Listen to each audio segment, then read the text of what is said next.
Hello, welcome. I hope everyone is doing well today. Are you guys ready? Well, are you guys ready for me to finally meet Caleb? Oh my god. I definitely took my sweet time to play his chapter and reunite with him, but it's perfectly fine because I'm finally gonna see him. I am very excited. Anyway, I hope you guys are doing well today. It is Friday. It is also Valentine's Day. Do you guys have Valentines? I have Silas right here. That's my Valentine's for today. That is my anime BF for the day. I definitely have a lot more, but I think I'm just gonna spend the day with Silas and enjoy myself. I might order me some special dinner or something just to treat myself. But yes, Caleb, we're gonna see what Caleb is all about.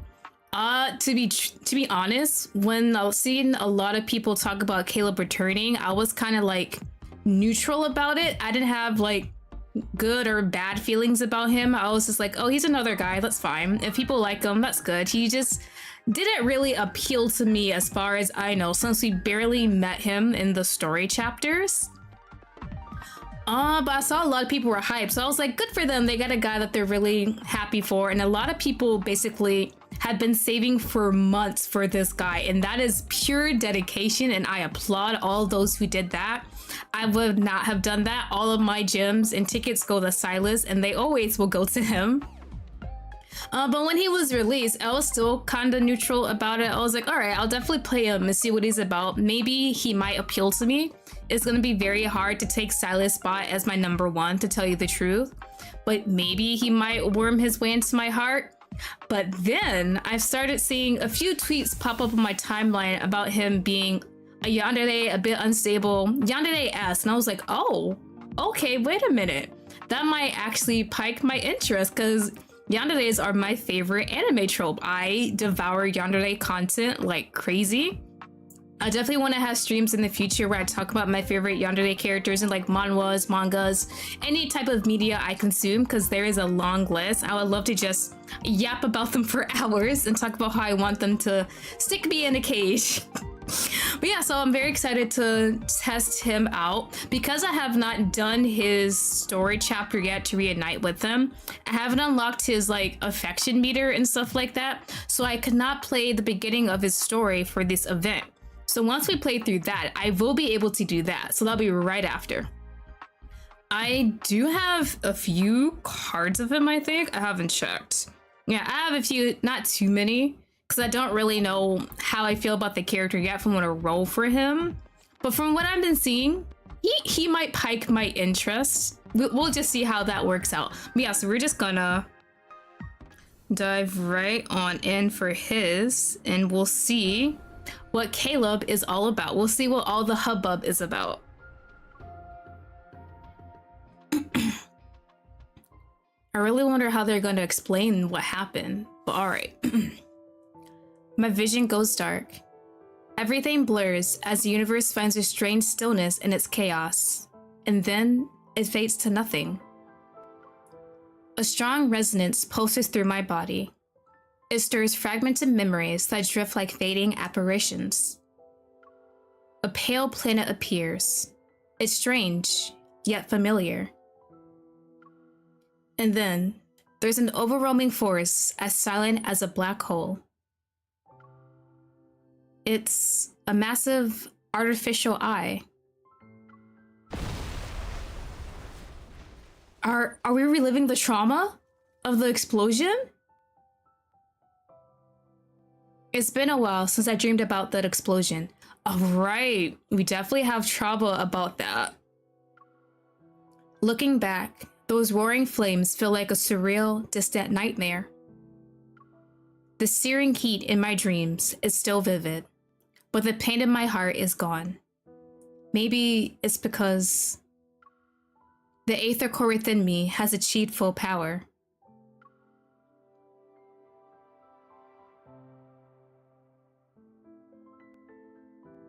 To investigate and deal with anomalous incidents related to the aether cores, the association secretly began Operation Aether Ordeal. Over the past few months, we swiftly and discreetly handled numerous anomalies and documented information about a new aether core. We termed it the Spatium Core. After completing several investigations, I learned how seemingly unrelated issues were connected in surprising ways. Silas's brief absence gave the forces who coveted the Aether Core and the N109 zone an opening. Xavier's former teammates, who have gone separate ways, possess cutting-edge protocore technology, and their goals extend beyond just targeting Xavier. The strange black crystals are deeply connected to the old battle, causing Zane's nightmares to worsen. And with the watchful eyes of some secret observers, Raphael is forced to quietly search for the power sealed within the tomb of the sea god. When traced back to their source, these unrelated threads are connected to one massive entity, Ever. The limited amount of evidence we have also suggests that Ever was the true mastermind behind the Bloomshore District explosion.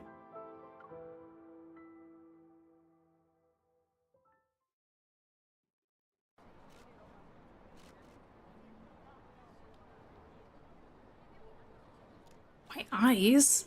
It's been a week since the explosion in the Cascade District. The Farscape fleet still has that region under lockdown. No updates, no details revealed about the investigation. The public is demanding answers. Is the new fleet colonel defying the Hunters Association by prohibiting hunters from investigating? Would you say tensions are rising? A lot of civil unrest with this. Deal with those reporters. Understood. The entire garden has been blown to bits. Hey, rookie, go investigate. Yes, Captain. Me? Oh. The fleet uniform doesn't quite fit me. I suddenly roll up my sleeves and push aside the rubble as I make my way into the garden. Huh.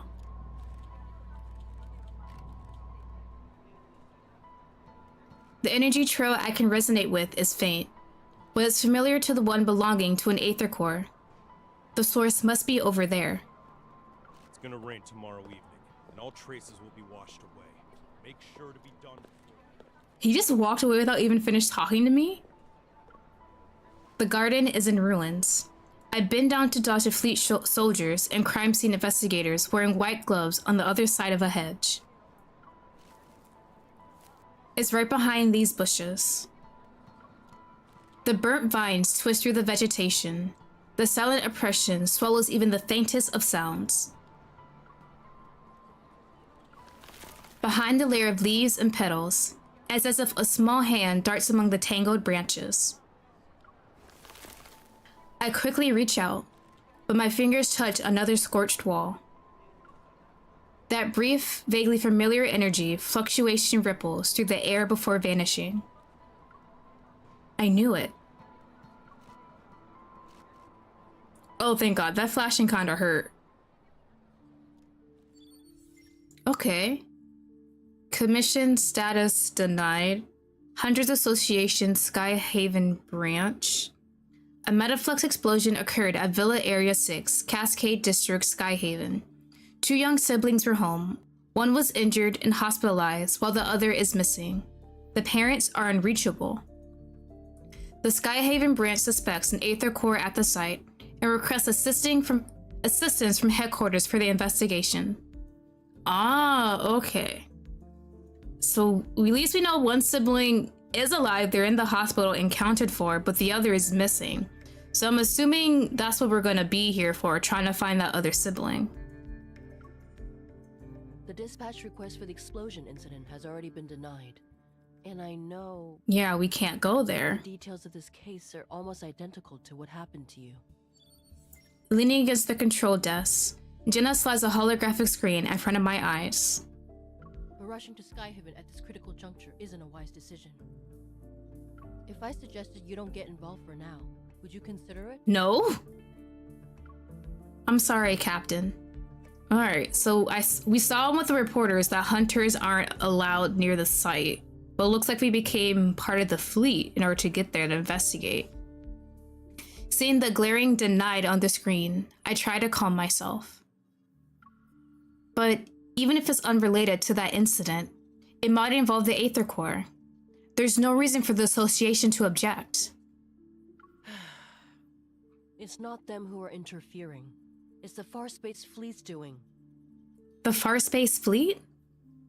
Skyhaven is a floating artificial island that consumes a large amount of energy. The fleet controls its power supply, which grants them a substantial amount of authority. Ah. Their new colonel, who's still in the Deepspace tunnel, is concerned about the confidential information related to the fleet, and so he prevents hunters from investigating. Gotcha. Okay. Understood. I won't go as a hunter. I'll also avoid any conflict involving the fleet. Interesting, we say we won't go as a hunter, making a way around it. Seeing my unwavering determination, Jenna shows a rare instance of exasperation. She sighs. In other words, you'll encounter more than just Wanderers should you choose to enter Skyhaven. If you're sure about this, then I can approve your request for a long vacation. Alright, nice. Thank you, Captain. Thank you for having your trust in me. The day I arrived in Skyhaven coincided with the new fleet cadets reporting for duty. They formed a neat line along the transfer platform. While hidden in the shadows and thinking about how to blend in, I received unexpected help from a recruit who decided to desert. We just got lucky? In exchange for my silence, I took her place and successfully moved into the temporary living quarters for new cadets. We're actually undercover. Okay, it wasn't just an actual transfer. When tasks were assigned, I relied on these cadets' burning ambition for flight duties. So that I was left with an unwanted ground support role, and it happened. As a result, I was brought to the explosion site in Cascade District. I never imagined I'd find myself in Skyhaven for a reason like this. Caleb. A cold metal chain touches my neck. It's the necklace I once gave to Caleb. I miss you. Find anything, rookie? Nope. With a stern expression, the captain walks over. I come to my senses and shake my head. Captain, I haven't seen anything suspicious. Keep your eyes peeled and give it another once-over. Will do. If you miss anything, it won't be just you facing the consequences when the Colonel's starship returns. Is the Colonel Caleb? Yes, Captain. I don't know what's with this new Colonel.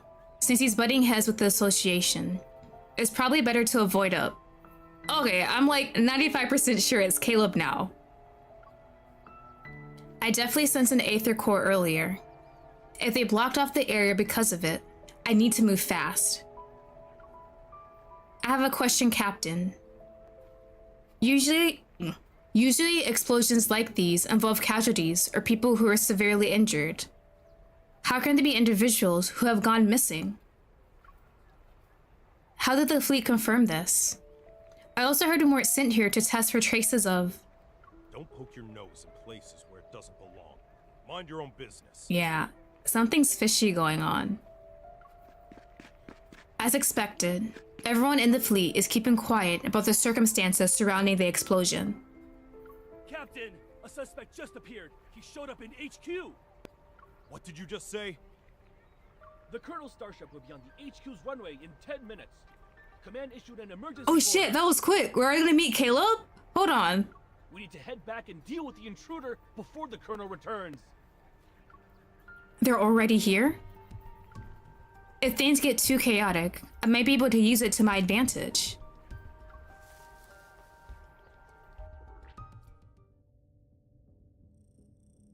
Yeah, is that? Brenya, hello, welcome. I hope you're doing well. Not a problem. It is Caleb. Traitor who almost sank us in deep space 3 days So, ago. sir, I thought you died in an explosion. Afraid not. Maybe our navigation was off. It could have also been unexpected turbulence.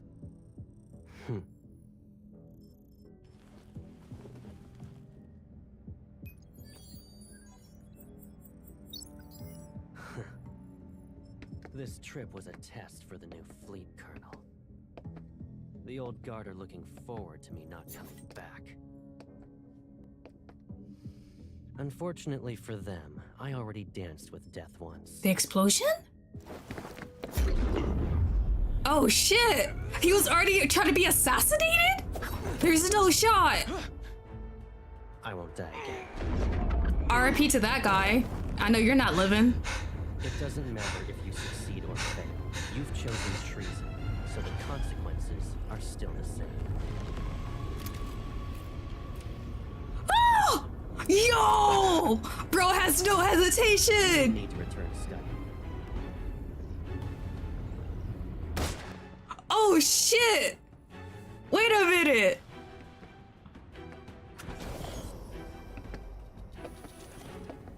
Oh, don't look at me! Don't get too close! Holy crap, bro had no hesitation taking out that man. I kinda like it. Okay. I'm kinda seeing what the Caleb girlies are seeing right now. Was not expecting all that, to tell you the truth. Okay, let's continue, dear God. So how is our reunion gonna happen? Like, dude's definitely gonna have to recognize us. The fleet's command center is located in the highest guard station in Skyhaven. The island itself is surrounded by bright sunlight and cold air. A tall, thin man stands at the edge of the runway. His right hand raised high like a tree, touching the sky. It trembles in the wind. The sniper had already taken position before we arrived. The suspect is clutching a detonator in his right hand, so they haven't taken the shot. Captain, he's wearing a fleet uniform. Is he one of us? Storing weapons in his private arsenal and placing explosives in residential areas. Those are boys to provoke outsiders so they'll be dissatisfied with the fleet and the new colonel. Ooh. So Caleb's the new colonel too, okay. All units, the chance to prove yourselves is here. Pull yourself together, maggots!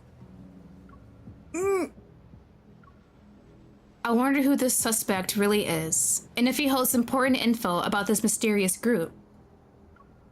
They made me. The fleet forced me. Conspiracy? The fleet made him? Look at the poor bastard. Driven mad by spending too much time in the Deepspace tunnel. Block all entrances and exits. Make sure no one sets foot on the runway. Following the captain's order, the entire runway is quickly surrounded in an impenetrable net. Suddenly, a loud buzzing fills the air. Oh, is Caleb back? Uh-oh.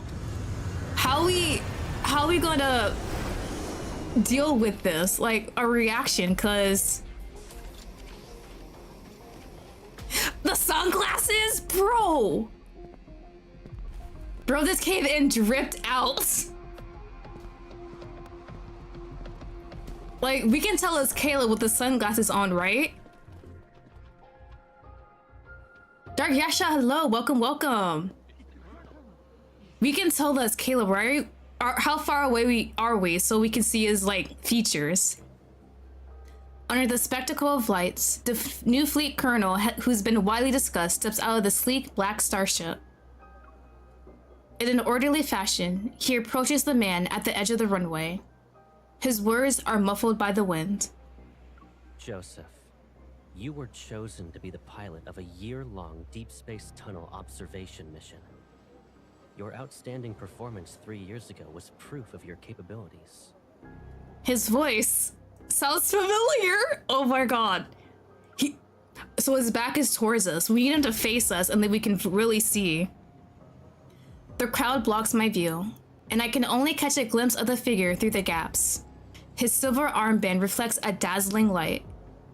You would have enjoyed the privileges befitting a skilled officer after your return. But 2 months ago, your wife and child died in the fleet's brink. Believing you revealed the fleet's secrets during your mission, you put your family under house arrest. They had died as a result. You're the person behind the Cascade District's explosion, yes? And you were trying to make a statement to the fleet by attacking its members. You know why? Oh, I can feel the hate in those words. Caleb, what have you been doing? Joseph sounds as if his vocal cords had been torn, his voice unpleasant to the ear. And yet the information I collected tells a different story. After your mission ended 2 years ago, you were suffering from the effects of long-term exposure to cosmic radiation. Your memories were severely affected. Hence, you received a prescription for the psychotropic drug Cybazin at the medical center. But you went ahead and increased the dosage on your own. You probably weren't aware that a Cybazin addiction can lead to cognitive dissonance and confusion. That's why, after your overdose, you accidentally killed your wife and child. Oh, please don't tell me that. When you recovered, you created a lie to escape from the pain of what you've done. He speaks calmly, and then everything becomes quiet. No, that's not possible. You made me do it. You planted a mind control device in me. It's that chip.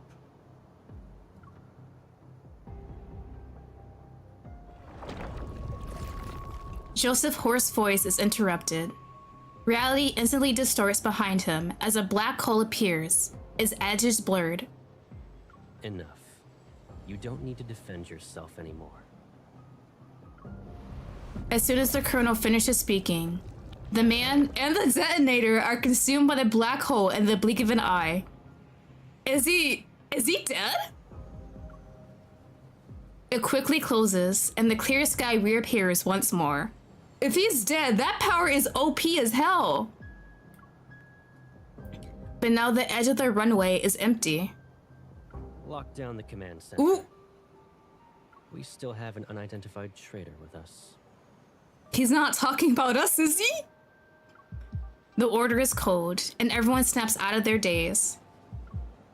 My palms start to sweat, and my heart races. There's only one thought in my mind. It's us, right? Oop, we got caught. Oh shit. So we're definitely gonna get caught. I don't know how we're gonna get out of this. I need to make a move? Not now. Not in the crowd. How did he know that? How did he know it was... What? He just got back from the deep space tunnel. Could he really know what's happening on the ground too? Since no one's paying attention... Oh, ain't no way! He already got us? I quietly turn around, but before I can move, I feel as though 1,000 grams have been dropped onto my shoulders.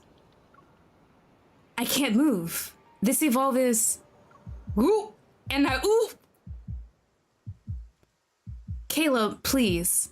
I'm really just going out to buy some snacks. I'll be fine. It's raining. And did you forget how you came back home injured? That was when you went out to buy snacks too. You should stay here. Ooh?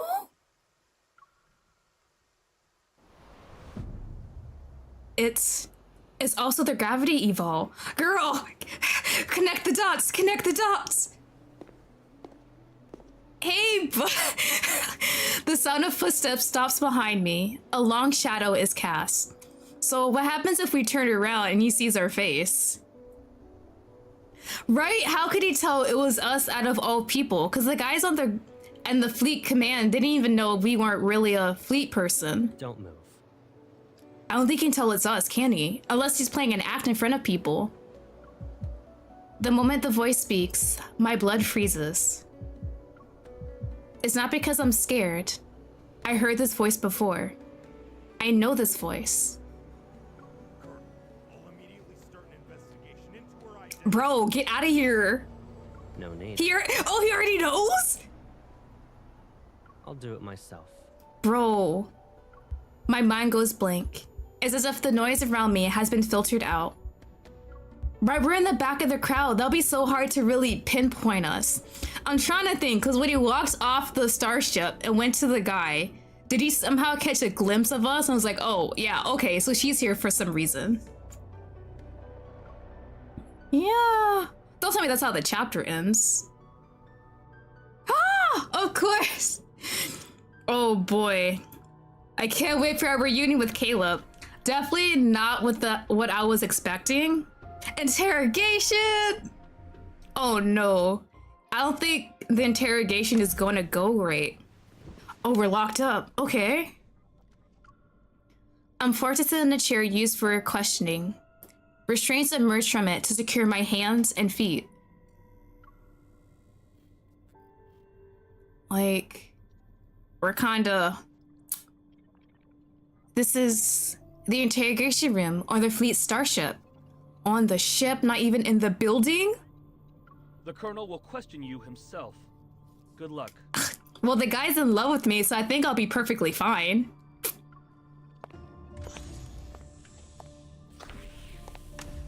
After the door closes, a harsh, incandescent light shines down from above. And another light, behind the one-way glass window opposite of me, turns on. I can only see a blurry figure. He's not even gonna actually approach me face to face? I'll start asking the questions. Please cooperate. What? The icy air in the interrogation room gnaws at my chest. I take a deep breath and try to calm down. Definitely at this point, he knows it's us, but do we know that for sure? Colonel, I'm a small fish. Why are you personally interrogating me? You deceived the entire fleet with a fake identity. Can you really be called a small fish? It was just once though. You can just give me a slap on the wrist for that, right? Do you know what happens to people who pretend to be a fleet officer? A fine? I can pay a fine, but no jail time. Despite figuring out who I am, you didn't attack me. Instead, you brought me to an interrogation room. Either I committed a more serious mistake than pretending to be an officer, or I have a secret that piques your interest.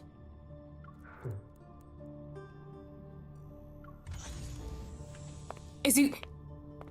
The light behind the glass wall flickers twice, and the silhouette vanishes. He's coming into the room?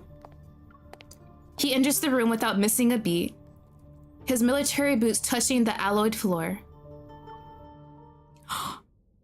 Oh my god! We're actually gonna see him face to face. If you understand the situation, then let's go ahead and have a nice chat. Don't look at me so close, man. I get flustered. Ooh, that look on his face? Show some respect to the Far Space Fleet's colonel. That's gotta be an act. That means he's definitely part of that group. How can a stranger look similar to Caleb? I can't believe it. Sir, have we met before? You seem familiar. You're wrong. Nah, he's playing. Boy, you look exactly like someone I know. Watch your mouth. Oh!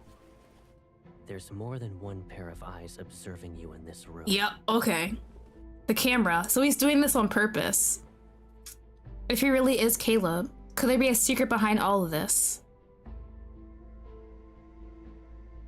Alright, we gotta play the part while the camera's there. Move. Good. Let's get started then. What is this? An interrogation, of course, and a thorough inspection. Expected? That's... Didn't have to throw my Once gun. we're done here, I'll return it to you. Now, what are you inspecting? It belonged to someone from my childhood. He died in an explosion, like the one in the Cascade districts. I miss him.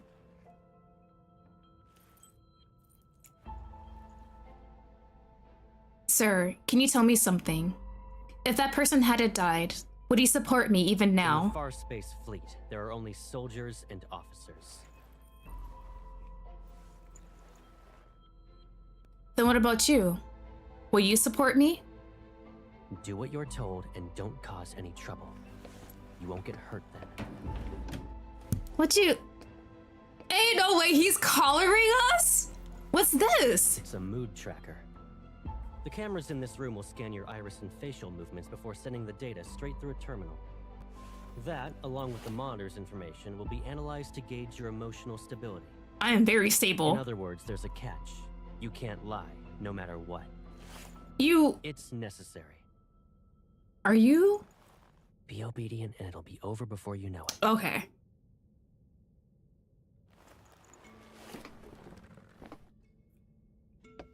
Interesting. Did you pretend to be an officer just so you could investigate the Ether Core? Be honest. He knows about the Aether Core, but we gotta... I don't know. I told you before, you're not allowed to lie. I didn't. Recently, there was a large energy explosion in the N109 zone related to an Ether Core. Wasn't me. At that time, you disappeared without a trace and didn't check in with any How organization. does he... But you weren't punished upon your return. Oh my god. Our intel suggests you were in the N109. What the hell? I don't understand. Allow me to remind you that we are in Skyhaven. We're above the clouds, and even the world Evol government has to abide by the fleet. Your survival here, and your chance at being able to leave this place alive... Ain't no way. depend on Sir, your honesty where are you and going with willingness to that? Follow my orders.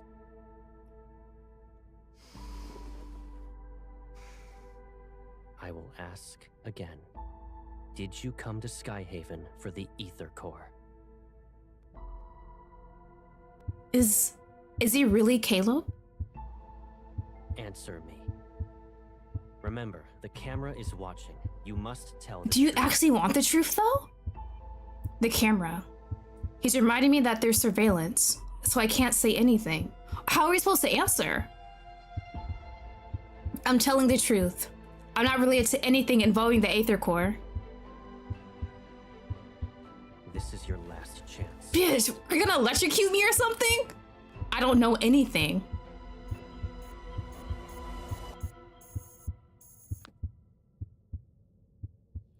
What does that mean? Did we pass? You passed. Oh, thank God. That actually was stressful as hell. Are the cameras done? You... Surprised? Sure, it's been a while, but you already forgot about me? Sir! The way you're just acting, give me a quick... What was it? Whiplash? I got whiplash. It is you, right, Caleb? Is there another me in the world? Oh my God, bro. Give me a sec to catch my breath. Did I scare you? Yeah! What was I supposed to think? Bro. Caleb, bro. Get me for real. Making me doubt myself, real. Like, is this really Caleb? He's not acting like it. He's giving me signals, but I can't be so sure. Yeah, man, my brain is scrambled at this point. Give me a sec to catch my breath and wrap my head around all this that just happened. It is you, Caleb. I must be dreaming. I'm glad you're alive, but dear God.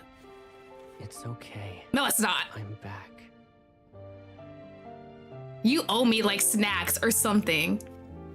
I want actual snacks. I want dinner. I want a new plushie. I want a game. This man needs to bribe me to make me feel better. That was so stressful. What the hell? Just acting like nothing's wrong, right? As soon as you pass, and he was like, oh, it was all just a joke. Ha ha ha. Had to play up the part. There we go. Now he's officially unlocked. Bro, be for real. Had me worried. Like, is this actually Caleb? I controlled something? Okay. Okay. So we know Caleb is the commander of the colonel of the Starfleet. Not sure how he got that position. Not sure what happened to the previous guy. So he knew all the information about us in the N109 zone with Silas. So I'm trying to figure out how? How the hell did he get that information? Does he have spies or something? That has to be it. I'm really trying to think about it. And he doesn't want us to let the Starfleet know that we know each other or that we're related in some type of way, which is interesting also. So is the Starfleet place like shady behind the scenes? That's what I'm feeling. Yeah, who's been keeping tabs on us and relaying that information back to Caleb? Because as far as we know, Caleb was in the deep space with his fleet the whole time, basically, at least after the explosion. Now that's another thing. What the hell happened after the explosion? What the hell did we bury? Did we bury an actual body? Was it a fake body? Was it just closed casket because there's no body to be recovered from the explosion? There's too many questions right now. Hopefully it'll give us basic answers. I just have basic questions, please. Don't be afraid. It's Okay. From now on, we'll be living together. Oh, Grandma. We'll never be alone. R.I.P. Yes. Starting today, I'll be your grandma. Grandma. In the empty void I see, everything is like the painting's white background that is seconds away from being drowned in a sea of color. There's one exception. The figure standing before me, who's strikingly clear. You. Who are you again? Well, the house was very exploded. It definitely was. And I guess depending on where the bomb was placed, there probably wasn't any bodies to recover. I want information on that too. It's okay if you've forgotten. I'll remind you. Ooh? He holds my hand. With a radiant smile, his eyes gleam like sunlight. I'm Caleb. I'll always be by your side. Whoa, you kind of weren't for a while though. Oh, timeline. How long was it from the explosion up until this moment? I don't know if they gave us a specific timeline of that. Like, was it a few weeks, a few months, or what? My mind returns to the present. All I can see is a grayish white glow with metallic chill. Caleb sits opposite me. He reaches for the first aid kit as he holds my wrist, which has marks from the restraints earlier. I expect you to kiss my boo-boo, sir. Most of the fleet's meds work immediately. It might sting. You need to tough it out. I'm strong. His tender care is completely different from the cold, intimidating facade he wore in the interrogation room.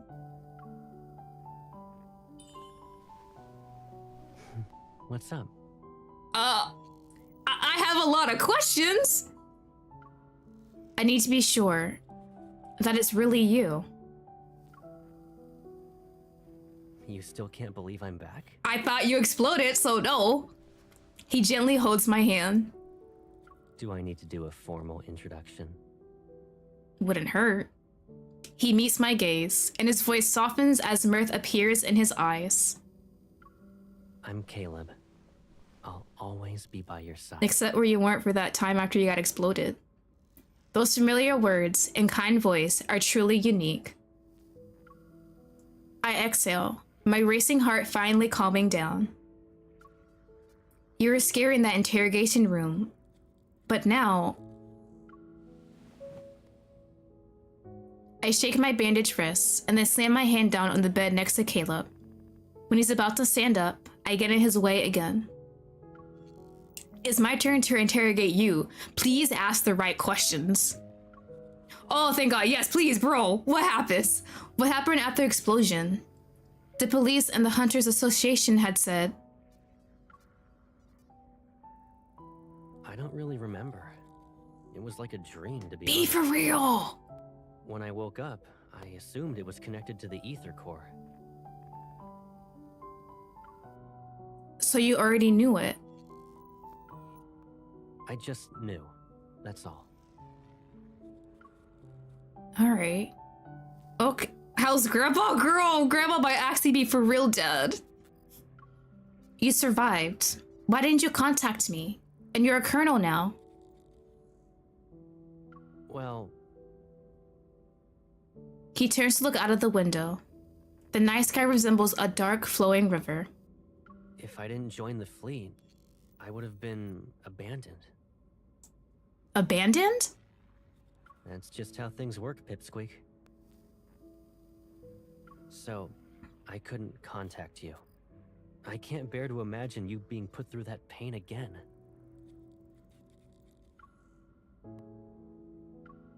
Caleb isn't exactly interested in explaining, so I don't press him. I hope one day he does give us a whole explanation, though. What matters is that he's alive. Ooh, how's Grandma? Grandma actually be dead. How's Grandma? If you're here, she must be okay too? Ugh. Oh, she didn't make it. I'm sorry. I couldn't protect both of you. As Caleb's gaze loses some of its light, the faint hope in my heart breaks.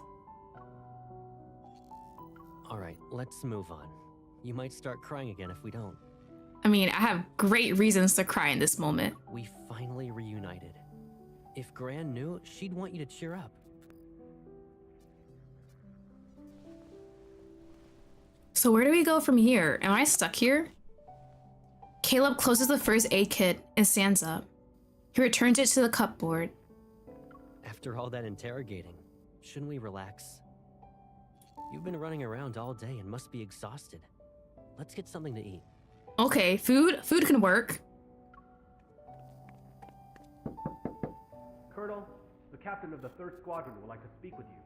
He has suggested solitary confinement for the traitors. Me? Oops. Come back to me when the bauble around his neck grows a brain. God damn! Caleb, you're being really strict. I kind of like that he's all mean and cold to other people, but nice and warm to us. I kind of like that. Strict? Me? I mean, his armband shines. Maintaining his stern expression, Caleb returns to my side. I haven't even disciplined you. And your cover's so good that you're living in the officer barracks? Ooh. He helps me off the bed, cradling my injured wrists. He inspects my body from shoulders down to my waist. Pack up your stuff. You can stay at my place, you know. I don't live at HQ, so you'll have more freedom to move around. Awesome, but I'm still a traitor to the fleet. It might be weird if I'm suddenly accompanying a colonel everywhere. He lowers my wrists and taps on the other one. Understanding his intentions, I turn around to let him check my back. Is he about to handcuff us? It'll draw even more attention. Some people might even question your authority. Hold on. Are you being considerate on behalf of your fellow fleet mates? Or do you actually want me to prove your guilt so you'll be locked up?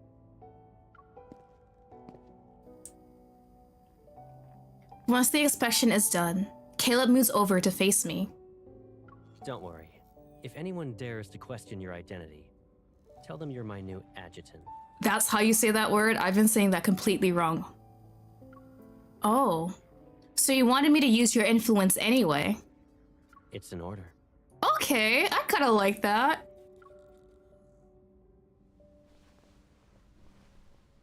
He chuckles. Taking off his hat, he places it on my head. The Colonel's whereabouts are classified. The same goes for the people around him. If rumors could threaten me, I wouldn't be wearing this armband. Okay. Caleb's personal aircraft carries us away from Skyhaven's main island, and we go to the surrounding guard stations. Golden sunlight traces the crystalline lines across the viewport.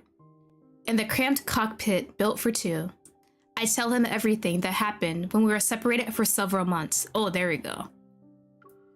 The researchers being killed one after another, the documents Grandma left behind, and the Aether core within me. Since Operation Aether ordeal and the spatium core are confidential, I omit the details related to the association's investigation. Caleb, the one who's pulling the strings as ever. Behind his goggles, Caleb's gaze is unreadable. He grips the control stick and expertly guides the plane through the clouds. I understand. Let me deal with it for now. 10 minutes later, the scenery projected from the starship's camera shifts to a floating, fragmented island. The starship slowly descends and passes through an invisible barrier surrounding the landmass. In front of us is a spacecraft-shaped building. This where you've been living? Here we are. Ooh, not bad. Pretty spacious. The white glow from the entrance lamp disperses the darkness. The entire room is flooded with light. I hang my bag in the closet by the entrance before running my hand along the cabinet. Look at all this dust. Caleb, you didn't invite me over just so I can clean your house, right? This place is usually empty, and I rarely stay here. Of course, it's not exactly pretty. Move. Holding a few jackets he took from my luggage, he lightly nudges my foot. Only the toiletries are left. Go ahead and sort out your stuff. Oh, actually, hold on a sec.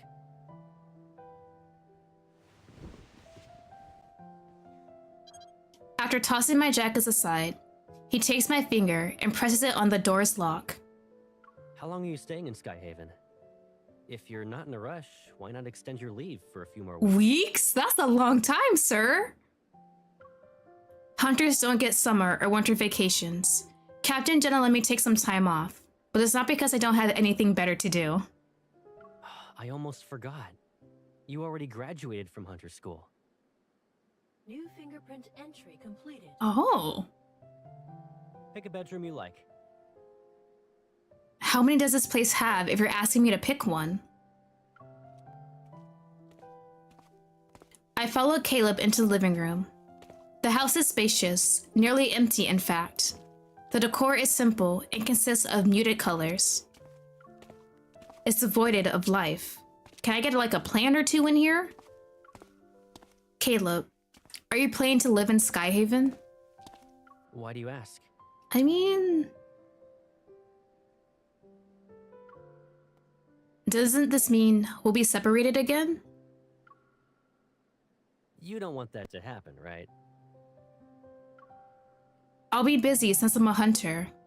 I'm just giving you a heads up in case you'll miss me. After navigating through several doorways, I stumbled upon a bedroom with comfortable lighting. I stopped before it. Yeah. Without our wanderer-chasing hunter, we'd all be doomed. Got that right. Caleb leans against the doorway and looks inside. You like this room? It seems cozy. Okay then.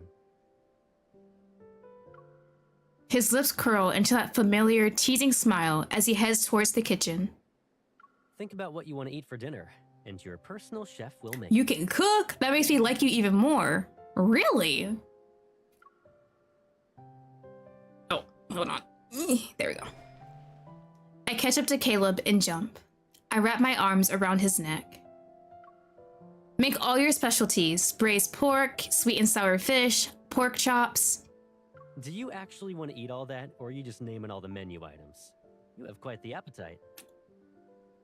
With my weight on him, Caleb pivots before putting me down. You don't need to help out. Just relax in the living room. Oh yeah, just so you know.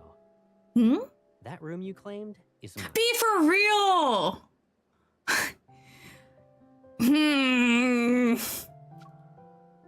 Is that how they end that chapter? Okay.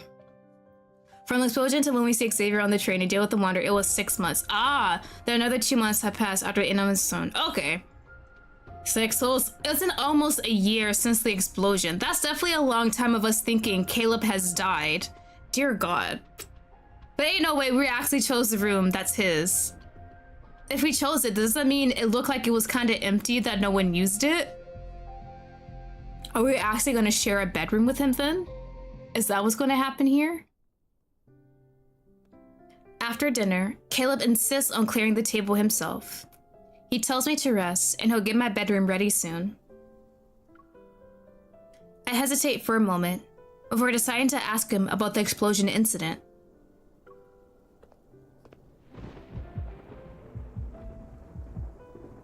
Just as I reach the terrace, thunder roars from outside. The sound alone makes me jump.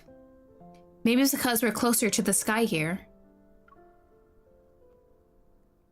Seeing Caleb's busy figure, I calmed down a little. Caught by his gentle gaze, the words stick in my throat. I could only say a random sentence. I want a soda. Oh no. You got sodas there? Caleb steps aside, creating a path for me to get to the fridge. Let's offer. Do you want one? He doesn't decline, so I offer him a soda can. You're gonna move your hand when I try to take it. I'm not falling for that again. I'm not. Stop acting like a baby. I'm done with those childish antics. Caleb reaches out, but I quickly move my wrist so the soda avoids his fingers. Haha, you... Before I can finish, the soda falls to my hand. Caleb effortlessly catches it. Ooh. Talk about immature. We toast, our cans clinking against each other. Another roar of thunder startles me. However, I choke. Still a scaredy cat? No. Caleb can't help but chuckle. He pats my back, and as if recalling something, he looks out of the window into the night. I thought you weren't afraid of it anymore. What do you mean? Caleb sits down the soda and brings up the tablet that controls many of the house's utilities. The curtains are shut, which protects the room from the storm outside. Remember your astrophobia from when you were little? Didn't you usually hide whenever thunder rolled in? Maybe it was because thunder sounded too much like a wanderer's roar. I was still terrified of it months after the Corona Rift catastrophe had ended. At first, I thought you were playing hide and seek with me. But then I saw you were just frightened. You always remember the minor details. But eventually, I became immune to it. And who should we thank for that? Was it you? I look up. With his eyebrows slightly raised, Caleb grins. And reflecting on those memories, I pretend to be clueless. We should thank my resilience. You ungrateful pipsqueak. Caleb teases me and pinches my nose. Chuckling at my reaction, he lets go. Of course, I remember that whenever there was a storm, regardless of whether it was during the day or at night, he always stayed by my side. I didn't dare to fall asleep, but Caleb always covered my ears until I dozed off. The thunderstorms trapped him the most popular kid on the block inside the house. And so he had to seek refuge with me in various hiding places. No one else knew that it was me that was trapped home, and Caleb was the one who broke that magical cage. Caleb, why are you always the first person to find me? It doesn't matter whether I hid in the closet or the attic. We probably have a telepathic connection. Ooh. You just got lucky every time. Yeah, and? Doesn't matter if I'm lucky or not. Sentimentality graces my heart's surface. My hand that's resting on the fridge subconsciously twitches. Why do I feel awkward all of a sudden? I mean, isn't telepathy usually something twins have? Like the ones who were involved in this incident. Ooh. Think of those two that were affected by the explosion. My voice lowers. Over the next few days, there weren't any progress in fighting Kevi, and his sister Mia is still recovering. Caleb, You still want to investigate? Yes, please. Caleb has read my mind. I hesitate for a moment before nodding. Kevi is still missing, and I need to know if Ever is related to the explosion. If Ever is involved, there's a good chance I'll get important info that's connected to the Aether Core. Kevi might already been marked as their target. The fleet will handle it. And even if you doubt them, can't you trust me? So So here's the thing. I can definitely trust you, but I will 100% want to do the investigation myself at least. Since you're on vacation, why not just kick back and relax in Skyhaven? Are you saying that for a reason, sir? Do you not want me to investigate? Or is there actual you wanting to protect me, not wanting me to investigate? No, I don't trust this. But Caleb, his sister must be worried sick about him right now. She probably wants to be with Kevi again. Come on. I'm already your adjutant. I promise not to cause any trouble. If anything bad happens, I'll take full responsibility. Ouch! Something hits my head, but it's not a light tap or a smack. Caleb has a serious expression. What are you even saying? I always have your back. Don't even think about drawing a line in the sand. Take care of yourself. Do that, and you can investigate whatever you want. Let's go! So after everything draws to a close, can you come home with me? I feel like he's have to stay here. If he's the colonel, he probably has to be out on flights all the time, right? He's like high up. I remember you saying you'd be fine by yourself. But it seems like you still want someone with you. I get lonely, man. I'll worry about you if we're always separated. Is that the only reason? Why is he getting sad? Hold on. He shifts his gaze down after suddenly using a softer voice.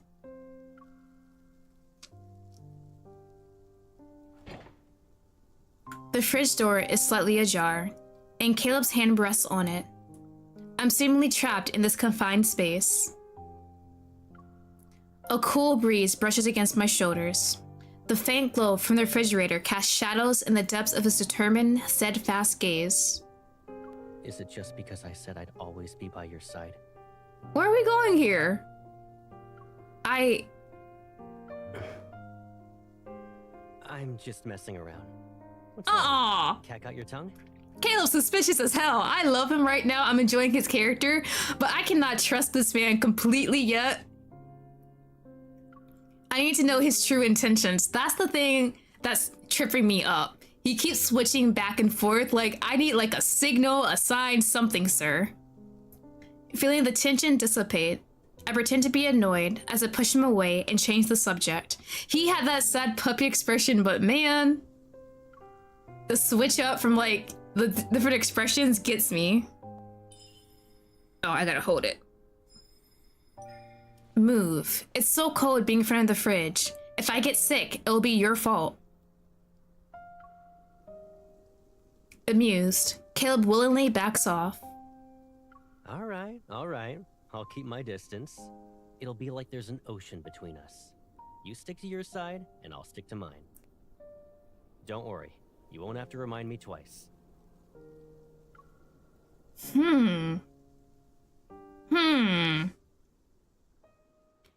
Caleb has returned to my side. I should be relieved, happy even. But I tossed and turned in bed that night. It's just too much all at once. I think that's what it is. As I open my eyes, the bright morning light filters through the curtains. A warm glow is cast on the bedside. After staring at the dimly lit ceiling for what feels like an eternity, I wearily get up. The house is silent. It seems Caleb just left. My breakfast, still warm, is sitting on the dining table. I notice a note tucked underneath it. Your highest priority is resting and enjoying your meal. Everything else comes second. I smile as I fold the note. When I sit down, I get a voice message. Ooh, voice message. What you sent, sir? You eat breakfast yet? I'll be sorting some things out with the fleet. I'll pick you up later. Yeah, okay. I finished eating my breakfast while going over last night's plan in my head. Alright. It's time to visit the medical center. He is boyfriend coded. I kind of like the little things he does around the place. Like making breakfast and leaving that cute note. Love it. Willow Medical Center, inpatient department, 9th floor, room 903. Mia. Thanks to Caleb's support, I quickly find the place where Mia is recovering in. It's been said that Kevi and Mia are very close. She's the key to finding him. I'm terribly sorry, Adjutant. The patient has just recovered from being in critical condition. Visits are prohibited unless her primary care physician authorizes it. This applies to fleet personnel as well. Damn. Could I speak to the doctor then? The nurse looks me up and down. There's a hint of suspicion in her eyes. Dr. Jones is busy with meetings with a visiting team of medical specialists. The earliest you can schedule an appointment with him is next week. Be for real, next week? I understand. Ah. Do we really gotta wait a week? Mia is in a precarious situation right now. But with the hospital's strict security measures, her safety is guaranteed at least. I find myself walking to the elevator, and my gaze falls on the directory sign. The administrative offices are on the 16th floor. Girl, we're not about to meet up with Dr. Jones. If Dr. Jones is at the meeting, he might be on this floor. Ding. The elevator's door open. While engaged in hushed conversations, several doctors step out. I guess I can only try my luck upstairs now.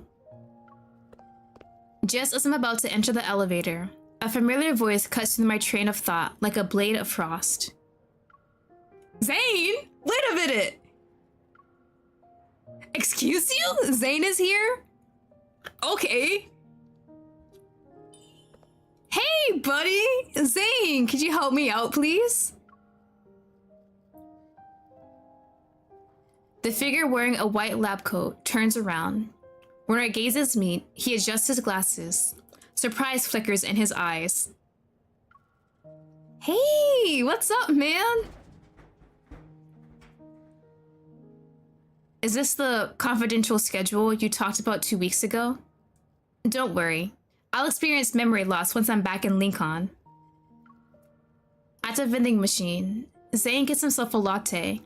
He gives me a bottle of pear juice. If I'm not mistaken, a few days ago you said the association ordered you to take leave. However, I didn't think a medical center in Skyhaven was a vacation spot. Ah, I'm definitely on leave, man. Well... He slightly tilts his head back to sip his coffee and frowns because it isn't sweet enough. He scans the department signs on this floor. You don't have to explain why you're here. It's obvious. I sigh and give Zane a rundown of the incident. I figure I could talk to Mia and see if she knows anything about Kevi. Mia is no longer in critical condition. She should be able to receive visitors. Wasn't that interesting? Do you know Mia? Her primary care physician used to be my colleague. He mentioned her during his visit. Oh, please tell me you're her please. Since Mia was exposed to please. a metaflux explosion, I checked her heart to ensure she's all right. Tell me you're her caregiver now. How is she now?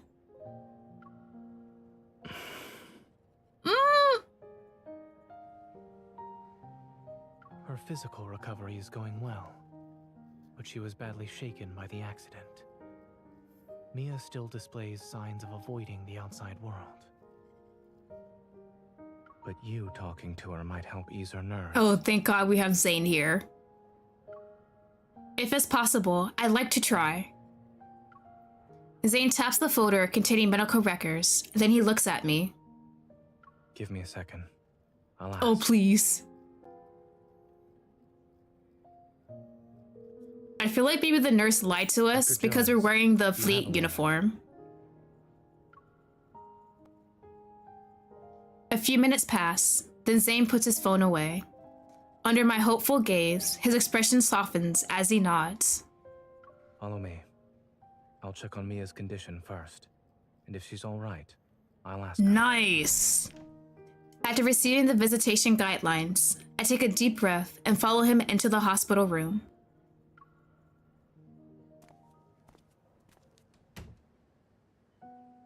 In the pristine white room, a young girl, around 10 years old, sits on the bed. Her face is covered in bandages. 10? I thought she'd be like 14 at least, but 10 is really young. That is definitely a lot of trauma for a child. Drank some milk today. That's good. Mia turns her head without responding. With a blank stare, she looks out of the window. Zane crouches down by the bed. He gently touches Mia's elbow. Since you listened to the doctor and the nurse, it doesn't hurt as much now? He's so gentle. The little girl slowly blinks, silently acknowledging Zane's words. While waiting for the pain to go away, do you want a reward? This game loves traumatizing kids. Traumatizing kids is always a staple in gacha games. I wanna go home. Oh, Mia, no! Her soft voice, tinged with sorrow, resounds in the quiet ward. My heart feels a faint pang, as if the voice reached out to me, urging me to move closer. However, I hesitate, unsure of how to start a conversation. Seeing that Mia has noticed me, Zane speaks in an even gentler tone, which radiates reassurance. She's my friend. A skilled hunter who saved many children like you. Huh? It's unclear which of Zane's words affect her, but she slightly stirs. Hello, Mia. Zane calmly observes, stepping back only when he sees Mia doesn't flinch at my approach. Do you want to talk? Mia hesitates and nods. Relieved, Zane and I exchange looks. Zane leaves the room. On his way out, he taps my hand, silently telling me not to stay for too long. Okay, we can do this. Just don't traumatize her even more. Taking a seat beside the bed, I tenderly hold her hand. Mia, what you went through, I also experienced that. You must be really upset. Her small hand slightly twitches in response to my words. Do you miss your brother, Mia? Her empty eyes flicker with emotion. She's about to cry. Is he dead? I hope not. Her eyes are filled to the brim with tears. Don't worry. He's probably just hiding. But I always find him. I can't this Oh, time. don't do this to me. Your brother wouldn't just leave you. He probably got into a bit of trouble. Can you tell me what you saw before the explosion happened? I might be able to help. She stares at me. And just as she's about to speak, a knock interrupts us. Who the hell? Who is this? A person wearing glasses and a dark-colored uniform enters. He has a Far Space Fleet's insignia on his armband. Be for real! It seems the Colonel forgot to inform us. What brings you here, Adjutant? Oh, bro, I almost had her answer. His scrutinizing gaze washes over me, and I look away. It seems today won't go according to plan. The Colonel has his reasons. Just do your job. I'll stop by next time to avoid any trouble. As I'm about to leave, Mia suddenly calls out to me. Miss? Yeah? She retrieves a burned dog plushie from behind her pillow. She sounds nervous when she speaks. Thank you for visiting me. Can I give you Lucia as a present? Oh, don't do this to me! Lucia, is this a dog plushie? Oh, sure.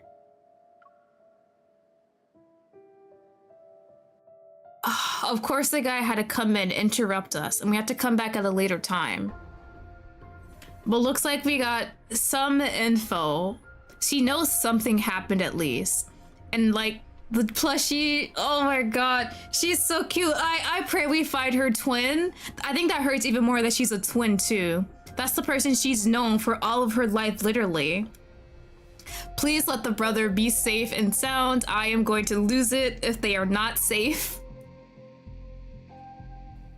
Okay. Cool mist rises slowly from the lawn, leaving only a shadowy outline of the hospital's wings, streamlined white architecture. I squeeze the dog plushie named Lucia. I'm genuinely puzzled about what Mia's intent is. Is there something special about it? Is this just a gift? Have you made any progress? A bit, kinda. Zane sits down next to me. He gives me a cup that's filled with a drink. I don't know what it is though. Is this milk tea? A health drink? Or a fruit slushie? Warm water. People drink warm water? He calmly looks over before lowering his head. Then, he gently squeezes the dog plushie's cheek. As usual, he delivers his dry humor with a straight face. Furrowed brows, pursed lips, and a scrunched face. All symptoms of severe dehydration. There's no way my face is. I quickly relax my expression, but my brows furrow again upon seeing Lucia. Mia clung to this plushie from the site of the explosion at the medical center. It's definitely important to her, and she just gave it to us. Now it's with you. What did she say? I said, I help her find her brother. Kevi?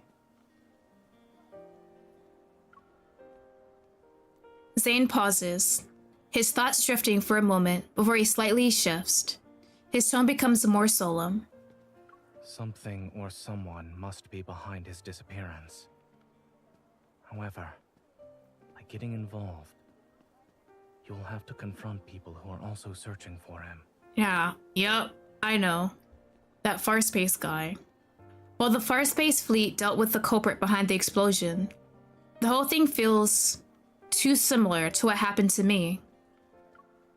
I'm not sure, but Ever must be involved somehow. Kevi must have something they're after, or there's a secret they're desperate to keep hidden.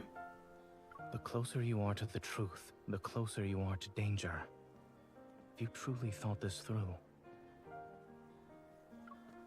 Once they make their move, there will be a second time, and then a third. I can't just stand there and watch the same tragedy repeat itself with these two.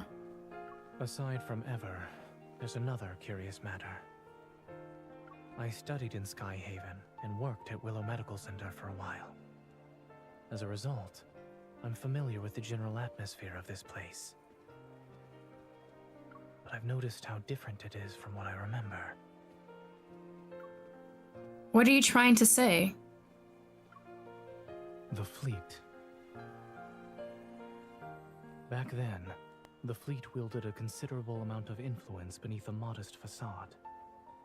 They spent most of their time carrying out exploration missions in the Deepspace tunnel. A majority of the people who worked here for 7 to 8 years had never seen what their vessels looked like. This sort of large-scale operation where their forces have been deployed on the ground is unprecedented. Ah. It is strange. Yes, it is strange. It's also something that wouldn't be noticed unless you live in Skyhaven for several years. Captain Jenna mentioned this before I left Lincoln. The fleet's response to explosion is different from what they've done in the past. Do they know something? I'll keep a close eye on the situation, but for now, I need to find Kevi as soon as possible. He's been missing for a while now and could be in danger. Zane nods and looks up at the dark clouds in the sky. Did you find any leads? It's been a week since the explosion. The fleet must have searched through every nook and cranny of the explosion site and the surrounding area. If they can't find him, Kevi must have either been taken away by someone or hiding in an even more secluded place. While the latter seems unlikely, I look at Lucia's big, wide eyes. Did Mia give me a clue? Let me take a look. I give Lucia to Zane. He scrutinized it for a moment before tugging its charred tail. There's a burst of static before a voice crackles from the plushie. Where are you hiding? I'm done playing. Oh? Mia, you're so silly. I'm in our secret base. Oh. But we said not to hide in the secret base. You're cheating. Noticing my surprised gaze, Zane places Lucia back onto my lap and strokes its head. I've seen similar toys with sick children. I knew it was a smart move to turn into a doctor. I carefully pull Lucia's tail and listen to the conversation again. Then I realized something. Maybe Kevi hasn't been taken away. He might be hiding. Is this secret base his hiding place? I turn back to look at Zane and speak. Don't. I'm tired of hearing that. Alright then. Oh, I was supposed to put I'd buy you dessert, but alright. Okay, I will. Holding Lucia in my arms, I stand up. If everything goes well, I'd like to say thank you to Dr. Zane, on behalf of Mia and Kevi, of course. Resign. Zane accepts my expression of gratitude with a shake of his head. Okay, we got a clue! We got something! Is it in the chapter? It's not. Oh, okay, never mind. Following the explosion, the Far Space Fleet used wanderers as the reason for sealing off the area and evacuating all residents within a 2-kilometer radius. Maybe the week-long search has led them to believe Kevi is no longer in this neighborhood. No fleet soldiers are stationed here tonight. We should be good, right? Did we tell Caleb we'll be here, though? The charred ground reveals several sets of footprints, all disorderly. Many have passed through this place. Kevi. As I enter a backyard, I see a scorched swing and a slide that's been reduced to a metal frame. I pause before carefully tugging Lucia's tail. If Kevi is still around, he might hear this. No telling him? Yeah, I feel like we shouldn't tell him because he'd be like, you're not going out there by yourself. After a few minutes, I notice faint sobbing. Excuse you? And that was what? Suddenly, a familiar energy fluctuation ripples through the air. Behind the shrubs, a tear in reality, around a half a meter wide, materializes. A timid little boy emerges. He's hesitating. He's literally been here the whole time?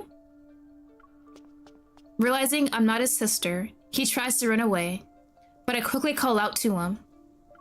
Wait, Mia sent me. The boy freezes. He turns around, but his head is still lowered. He's unwilling to meet my gaze. You shouldn't come any closer. Oh! Don't look at my face. There's definitely something wrong. I can't really tell what it looks like. It was like patches over his skin.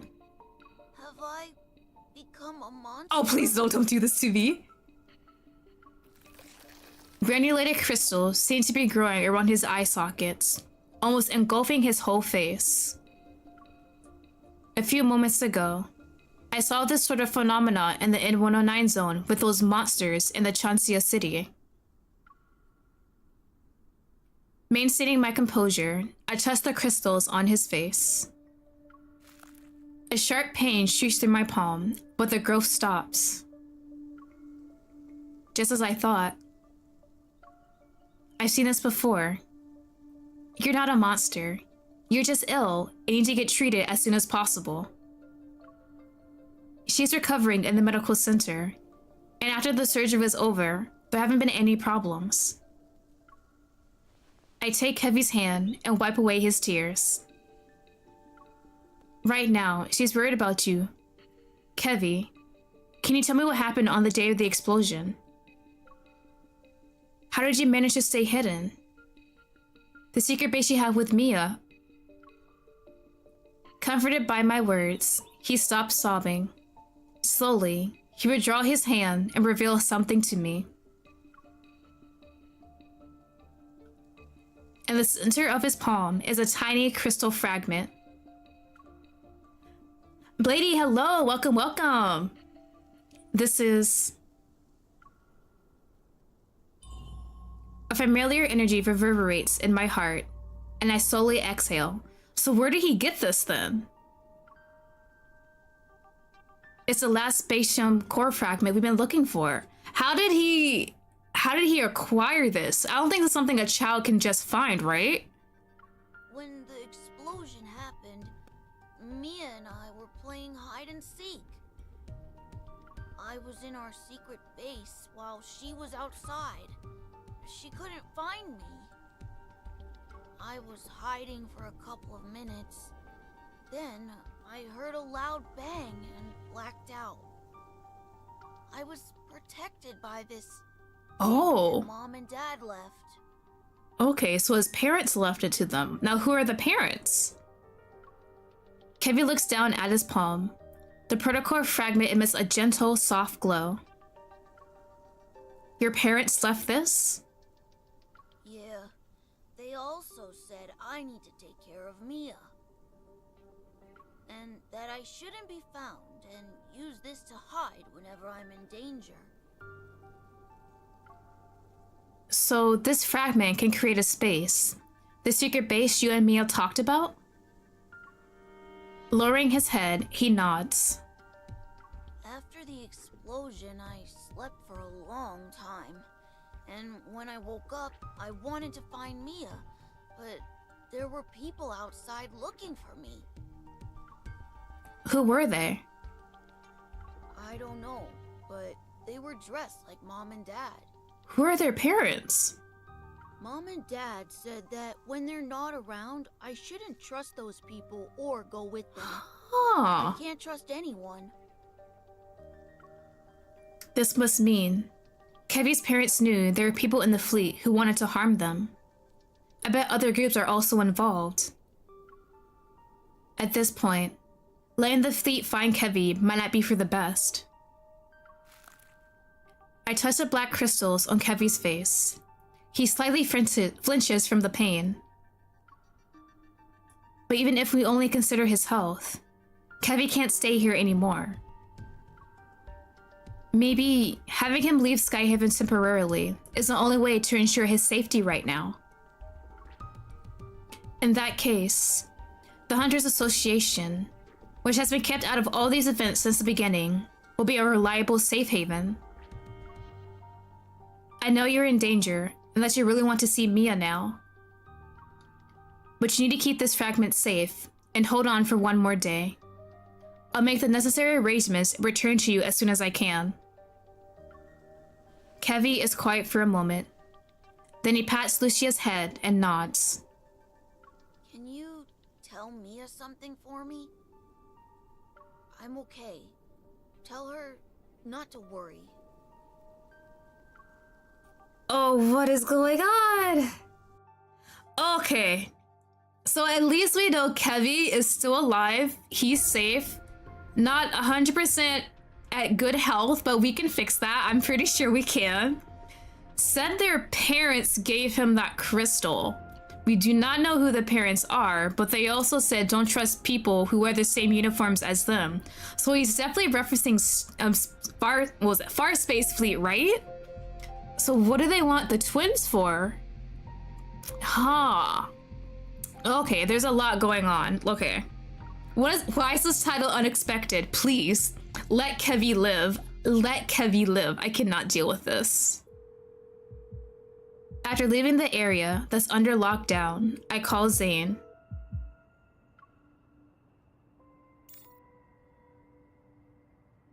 Zane, hey buddy. Ooh, you're kind of lagging. You good? There you go. Gosh. Speak slowly. Did you find Kevi? When his voice comes through the phone, it's almost as if a warm hand is soothing my troubled mind. Yes, he has a spatium core fragment. He's been using its power to hide himself. He's also infected with something that involves those black crystals. But his condition seems slightly better than what we saw in the patient at Chancia Hospital. In Chancia Hospital, Zane and I arrived at the preliminary conclusion. The ether core's power doesn't cause transformations like this. Someone is responsible for creating this crystal-related disease. And assuming that's the case, they're deliberately turning people into monsters. After I reveal this conclusion, we never really discussed before, the other end of the line is silent for a few minutes. A few years ago, I witnessed something similar. That person was my friend. Recalling my conversation with Zane in the Arctic, I guess forms in my mind. Was it the one who died in Mount Eternal? It couldn't be because... Yes. After that incident, we learned that under extremely special circumstances, when Wanderers strike, their attacks cause energy crystals to grow in the afflicted area. They corrode the human body and grow a sort of shell over it. Once that happens, the victims can lose their sanity within seconds and uncontrollably lash out at anyone around them. Some of the vague relationships between a few things become clearer. Zane's secret research, the small animals at Dr. Noah's home. Your research with Dr. Noah in the Arctic involves this, right? It does. Based on your description, Kevi's transformation hasn't truly started. But it's hard to say if we should delay our attempts to treat it. I have a feeling that if he stays in Skyhaven, something unpredictable and grave will happen. I'll find a way to transfer him to Oxo Hospital and ask Dr. Noah to come back. I just want to ask about that. When you can pick up Kevi? The hospital can't reach his guardians, which could be a problem. I'll have everything arranged by tomorrow night at the latest. Oh, please let everything work out.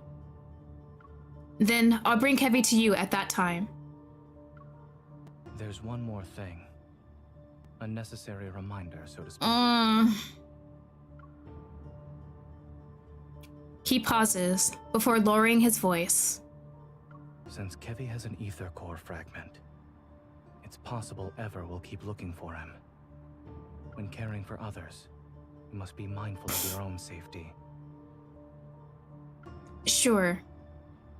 Before coming here, I thought I had grown stronger. I thought I'd be capable enough to handle the challenges that awaited me. But I didn't expect them to become even more difficult. Fortunately, I never had to face them alone.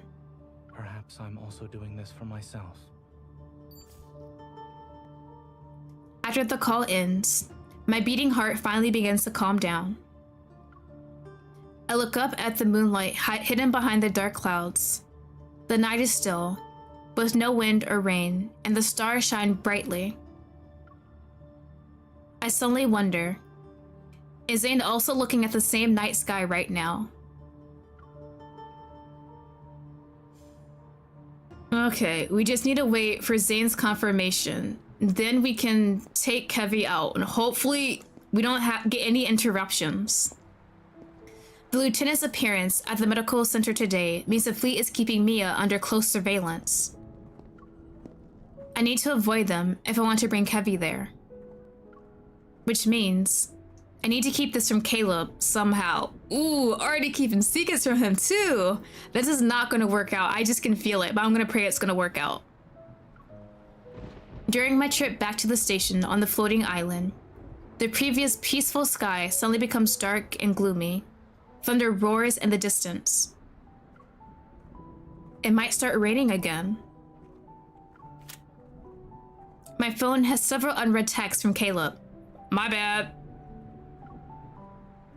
Ooh, I am so sorry. I am so sorry. I didn't answer crap. As I scroll through them, the fact that Caleb is truly back sinks in. Everyone's on edge because of the explosion in the Cascade District. The Deepspace tunnel's been acting up again, and more wanderers are showing up in Skyhaven. I send over my location's coordinates, and then it starts to drizzle. I join the crowd under the overpass. The atmosphere grows heavy with an eerie chill. A figure clad in black, half their face concealed by a high collar, appears. Their greenish-gray hair is loosely tied. Excuse me. Hello! But they don't move. Something's off, so I move to the side. Can I help you? Yeah, you can. I didn't like that. Be for real! Bro really said explosion? Wood, is he still alive after that? I think he just got a corpse now. There's no shot. This man's like, yeah, you can help me. Explode. All of a sudden, there's a small explosion nearby. The scorching heat throws me back a few meters. Wait, it was nearby. Okay, so he didn't do it. What? It's a wonder! Water would do it. I just wanted to go home. I think he might be alive then, if the explosion was nearby. I steadied myself, covering my nose and mouth with one hand and waving away the smoke with the other. The stranger is still there, so he is alive. He pulls on his collar to reveal his face. With a forked tongue and white slit pupils, he grins mysteriously as if knowing this would happen. I kind of like that description though. Has anyone warned you that a unique hunter like you? And he's doing the ass like a snake. Real trouble around these parts. Bro, who are you?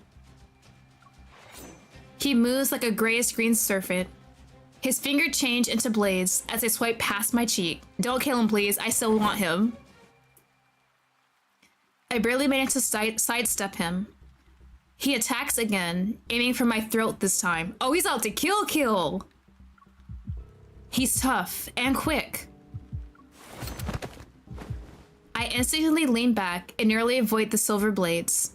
I pistol whip him, the gun landing a decisive blow on his head.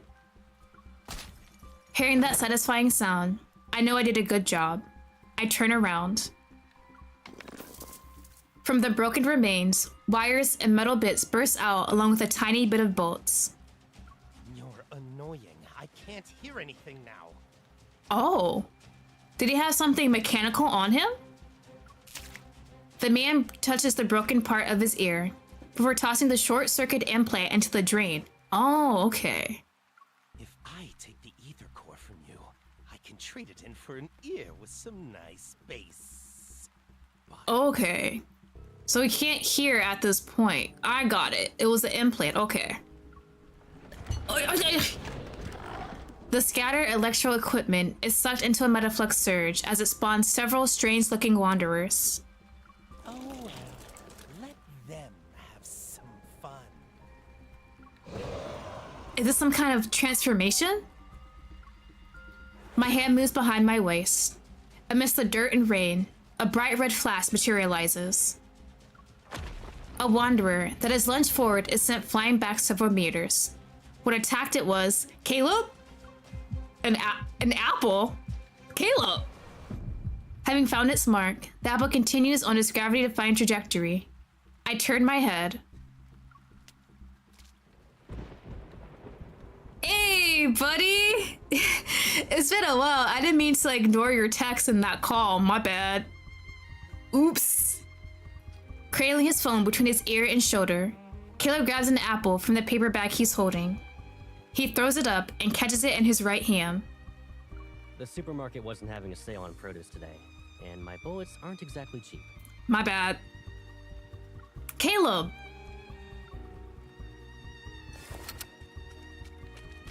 I raise my gun and slowly position myself behind him. I keep an eye on the wanderers approaching us. This isn't a game. I won't let you charge in alone. I'm kinda used to it, but thank you for the backup. I appreciate it. Don't underestimate me. I can pull my weight in a battle just like you now. He looked kinda peeved off when I said that though. Oh, a Caleb battle. Okay, I'm gonna have to switch the orientation of my game. Okay.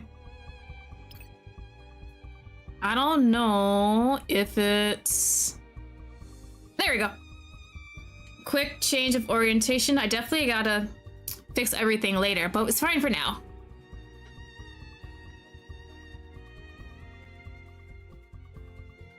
We ignore his text and end up in danger? It's not my fault. I was busy with work. I'm definitely just gonna put this on auto. Requesting full suppression. We're just gonna let that keep on going because I don't feel like actually pressing anything. It's only got half its health left. Well, like, thank God we have Caleb to help us. Looks like we're getting towards the end of this chapter though, at least. I don't know how it's going to end. Still praying that Kevi is gonna be fine after all this. What was it, 2 waves? The scout is about to self-destruct and call in the patrols, and you need to take it out. Oh, what does that mean? Full suppression gunfire. Now's our chance to strike. He read us not being... Yeah. He doesn't want any danger with us, but we're hunters, so it kind of goes with the job. You can't break our connection. Oh, I don't like this new thing. Oh, hell no. That's okay. It's nice to know your work. That thing's kind of vicious for no reason, right? You should think before charging. I don't think my AI is good at dodging. Requesting full suppression gunfire. Now's our chance to strike. Okay. Yeah, that new thing is a bit of a tank. Let's change our rhythm. Target is within range. Commencing circle.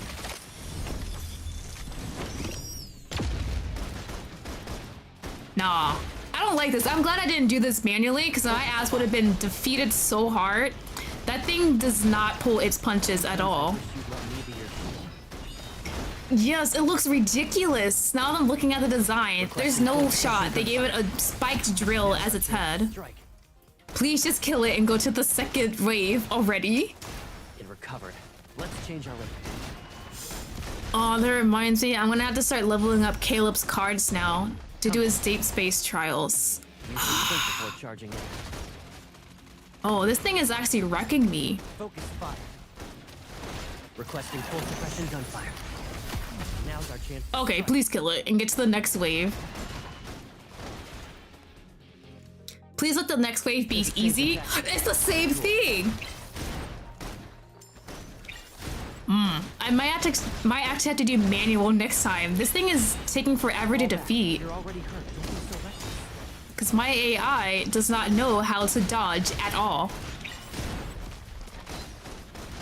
You should think before charging. Yeah, I might have to manual next time.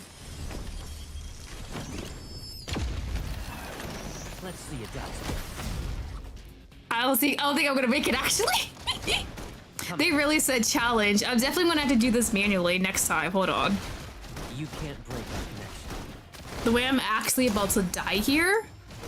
Unreal! Yeah, I'm gonna just let it go. You've got me. We'll win together. Okay, I'll definitely have to do it myself then. Okay, hold on. I used to just let auto work for me, but I guess we can't do auto anymore. They said, we see all these girls not actually playing this fight. Okay. Let's actually try. All right, we can't add. Okay, I'm making sure because I don't have any of his cards leveled. All right, let's see if I can actually try this out myself. If not, we're kind of in danger because I gotta continue the story. Might be a skill issue for me though. Okay, I gotta take it off auto. A small test. Manual. It's okay. Something we can't handle. I gotta remember I can dodge shit. Dodge. Roll away. Okay. Oh, dodge the other way. There we go. Here's a quick pick me. Requesting full suppression gunfire. hold on for much longer. Ooh, I did not see that one. That's fine. It's only got half its health left. You want to do a competition? Coming. You can't break our connection. And here's a new one. Okay. You'd let me be your shield. Requesting full suppression gunfire. Now's our Okay. And I got the thingy. Hold on. It recovered. Let's change our rhythm. Yeah, it's easier to do it manually for me for this one. Okay. Ooh. Dodge! You should think before charging in. Oh, I don't like that at all. Requesting full suppression gunfire. Now's our chance to strike. Target is within range. One of the servers, we got to level 36 enemy just level once. Ugh. I have not even done protocol stuff. Dear God, I just add random ones and say that's good enough.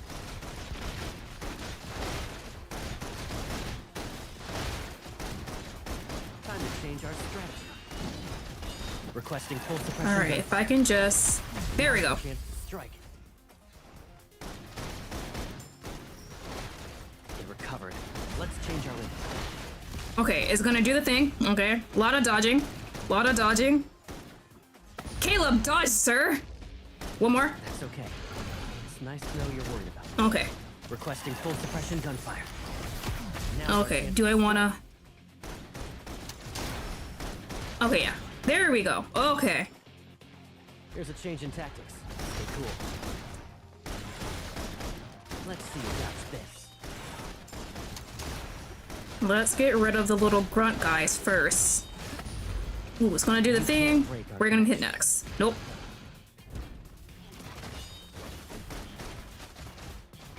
Time to I really wanna.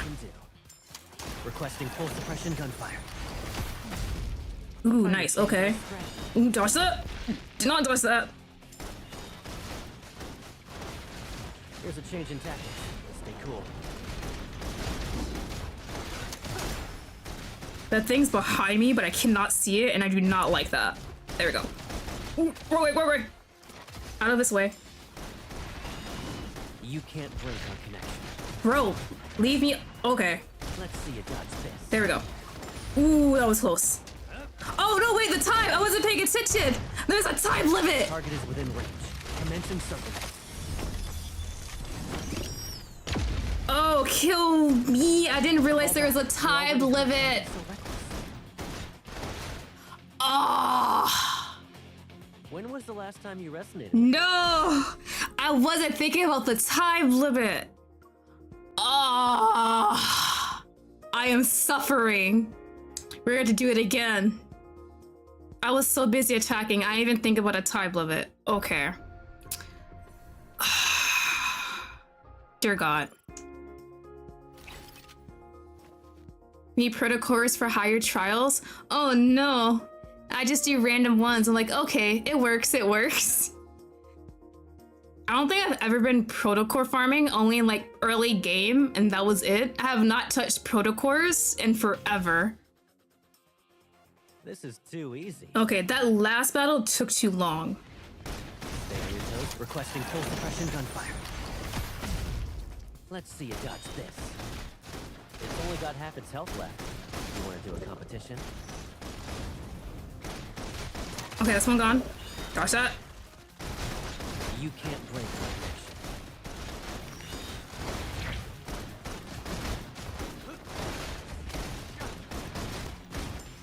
Requesting full suppression gunfire. Oh, nice. Okay. I was able to defeat it in time, so I didn't bring up the second guy. Okay. I think that saved me a lot of time then. Focus fire. Ooh, let me get out of this corner.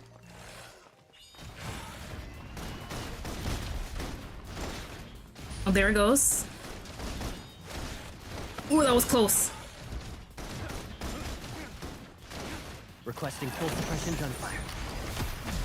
Okay. Time to change our strategy. Dodge that. Let's get rid of this guy.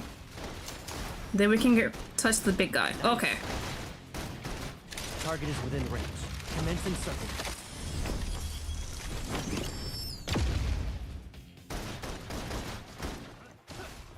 Okay. Requesting full suppression gunfire. Now's our chance to strike.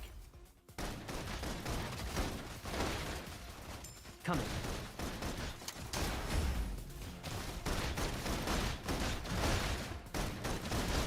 Sometimes I wish you'd let me be your shield. I mean, you can shield right now, buddy. There's a change in tactics. Stay cool. Where is it going? Okay. It's doing the thing. Dodge that. Was it one more? One more, buddy? You got. No, you do not.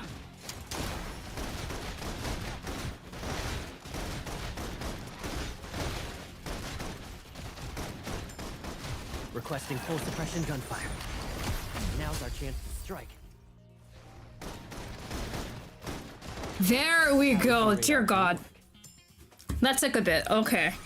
So definitely try and not fight the big guy in the beginning. Okay. Let's switch back real quick. Definitely think it's gonna be more battles. Okay. Okay. That wasn't too bad. Once I figured out I had to defeat those guys pretty quick. Okay. Okay. So Caleb, please do not be mad at us for getting stuck in this situation. Bang. The last wanderer is flattened by an unseen force and scatters debris in all directions. Caleb. Muddy waters everywhere. But Caleb seems unfazed as he brushes aside the damp strands of my hair. Are you hurt? I'm good, but that person is getting away. Caleb holds out his hand, his fingers slightly extended. A barrage of stone shards chase after the fleeing figure, cloaked in a dark grayish green. Ooh. Eat some fruit. I'll be right back. Oh, you gonna murder someone? A paper bag lands in my hands. Before I can respond, Caleb vaults over the railing and disappears into the night. How did Caleb get here so quickly? How did he know we were here? Is he tracking us? Perfect vessel, my ass. It doesn't even look as good as us unfinished products. Damn it.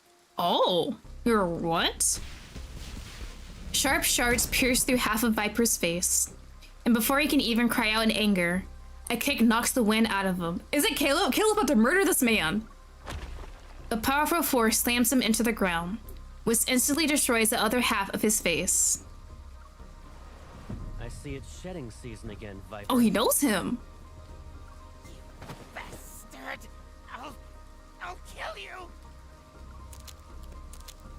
Caleb increases the weight. Immediately, the crisp sound of something cracking reverberates. Those invisible restraints are like iron that even Viper's knees creak. You stop it! A white prosthetic eye flows into Caleb's hand and is crushed in an instant. God damn! Who gave you the right to approach? Oh shit! Oh my god, this is what I've been waiting for! The professor said it's not time to go after her yet. I was just playing around with her. Wait a minute. It feels as if a swamp is slowly squeezing the air out of his lungs, making it difficult to breathe. There are less than 72 hours before the final cleanup. I'm just reminding you that... Wait a minute. They're in cahoots? If you can't retrieve the protocore fragments, you're done for. The one Kevi has? Oh, please no. Please, Caleb, no. What, Caleb? What have you gotten yourself into? Which hand did you touch her with? This one? He's unfazed by the threat. Click. Viper's left hand is twisted, and he almost passes out from the pain. You need to protect her. It's a bit much. Wouldn't you say you're overprotectiveness orders obsessed? Oh shit. Raindrops are suddenly suspended in the air. They're like countless silver needles that are ready to pierce him at any moment. Caleb, serious. He can't even laugh. Caleb crouches down, meeting Viper's gaze. He slightly smiles. Lay a hand on her again, and I will kill you. Oh, that was so good. Oh, that's what I needed. Holy shit. That's the Caleb I've been searching for that people have been talking about. Thanks for the apples though, I guess. He is not playing around at all. Unable to find Caleb, I have no choice but to retreat to the overpass. The soaked part of the paper bag I'm holding leaves a chaotic pattern on my hand. It almost resembles a winding labyrinth. That person knew it had an aether core. Is he an assassin sent by Ever? But he wasn't planning to kill me. It seemed like he was testing his prey. Why are you standing here in the rain? Waiting for you, buddy. An umbrella shields me as Caleb reappears. He frowns as he wipes away the water from my face. Caleb, are you okay? I'm fine, but I lost track of him. Having checked Caleb's hand over and over again, my anxiety only anticipates when I confirm he's unharmed. It's okay. I got some of the parts he dropped. I'll take them back to the data analysis. Hopefully, there'll be something to learn. We'll talk about it later. Let's go home. He takes off his coat and drapes it over my head. With his arm around my shoulders, his warmth quickly envelops me. Give me a heads up next time you go out. I can't help but worry about you when you're all alone. So you can keep an eye on me, sir? Is that why? Upon returning home, Caleb ushers me into the bathroom. I'm wrapped in the hot water's warmth.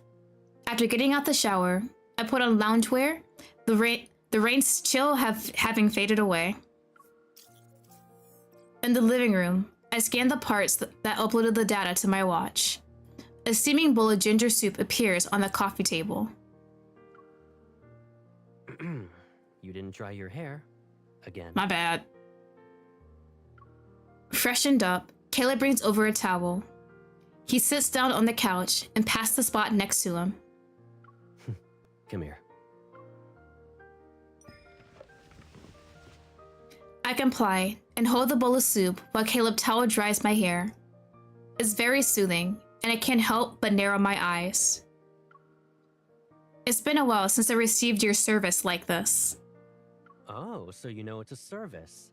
And that's why you always plop onto the bed to play with your phone when your hair's still wet. Because I know you do it. It's because I know you'll help me. Okay, Pipsqueak.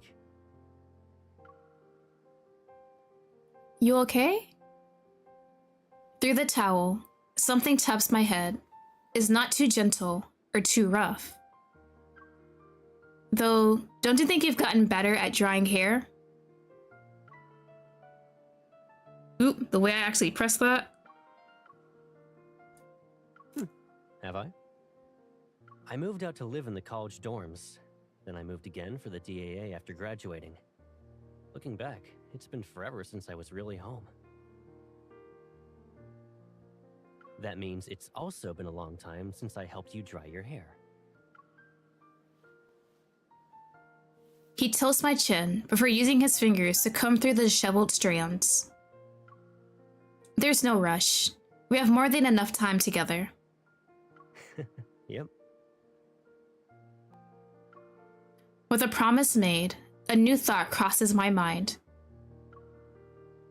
What about the Deepspace Aviation Administration? Do they know you joined the Far Space Fleet? What about your comrade in arms? What happened there? They don't know, and they won't. Do they even know you're It would be alive? Smart to have too many people in on this. They aren't required to know everything about me anyway. My phone screen suddenly lights up. I see a news alert about the explosion in Cascade District. Ah, right, Kevi. He removes the towel from my head and walks to the bedroom. I'll grab the hairdryer. Give me a sec. We're not gonna tell him about Kevi, right? Wait. Oh, please no. Aware of the come on, let's be smart a bit. Aware of the warnings Kevi parents gave and the fleet's close surveillance of the siblings, I realize things are in a more sinister light. Is it possible Caleb knows something about this?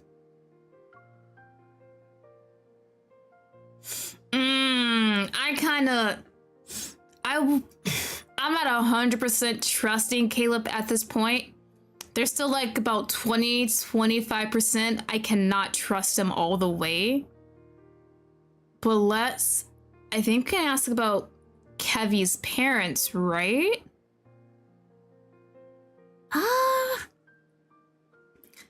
The fleet has used a considerable amount of resources to deal with the explosion incident and their search for Kevi. Is it because Kevi's parents are important to them? Can you answer that? The perpetrator and victims are fleet personnel. That means the fleet must take full responsibility and provide answers to the public. Then, what will the fleet do if they can't find Kevi?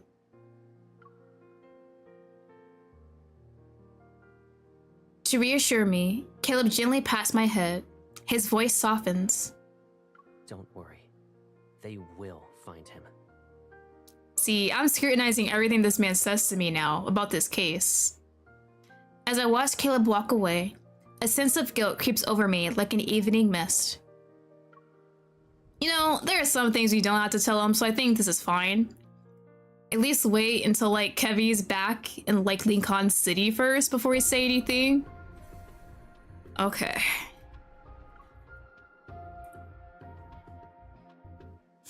Alright, where are we going from here?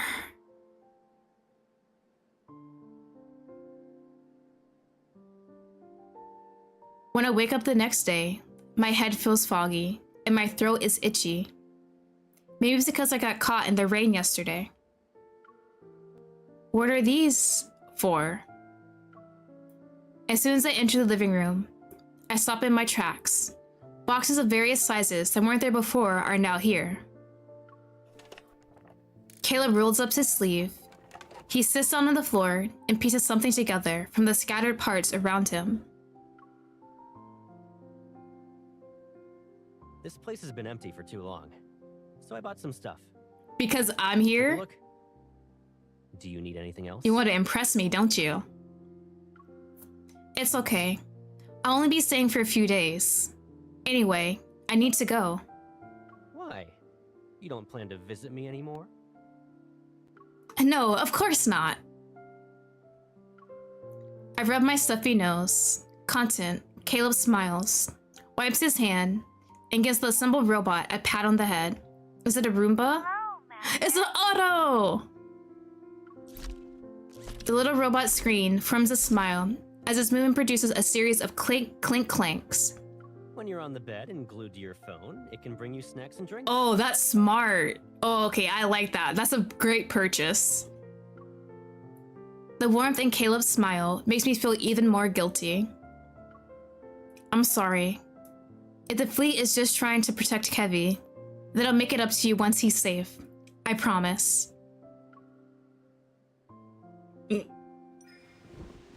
I sit next to him and attempt to mask my nervousness with a pleading look. Caleb. I'd agreed to have dinner and watch a movie with some classmates in Skyhaven tonight. Can you give me a ride? Ooh, we lying already? It's not that far. You can take me there since your plan can just zoom, and yeah, we're sick. Kevi agreed to meet at midnight, but after careful consideration, I decided to head out early to avoid any problems. I made that suggestion to Caleb so he wouldn't overthink things. You shouldn't go out. I can tell you're coming down with a cold based on your voice alone. Focus on resting today so you can recover. Oh, I don't think that's possible at this point. We can't sneak out either. We need the plane to get out of here, right? Caleb opens another box and busies himself again. There's a weird energy fluctuation in the Deepspace tunnel. All the Wanderers in Skyhaven are riled up because of it. To ensure everyone's safe, Skyhaven will be under lockdown tonight. We'll be doing a cleanup. Isn't eliminating Wanderers supposed to be a hunter's job? What kind of threat could possibly warrant a large-scale response from the fleet? Doesn't matter. Since the fleet is in charge of Skyhaven, safety is our highest priority. That's suspicious. He pauses and looks up. I won't be around tonight, so don't even think about going out. Got it? Sure. Yep. This isn't good. I need to get Kevi out of there.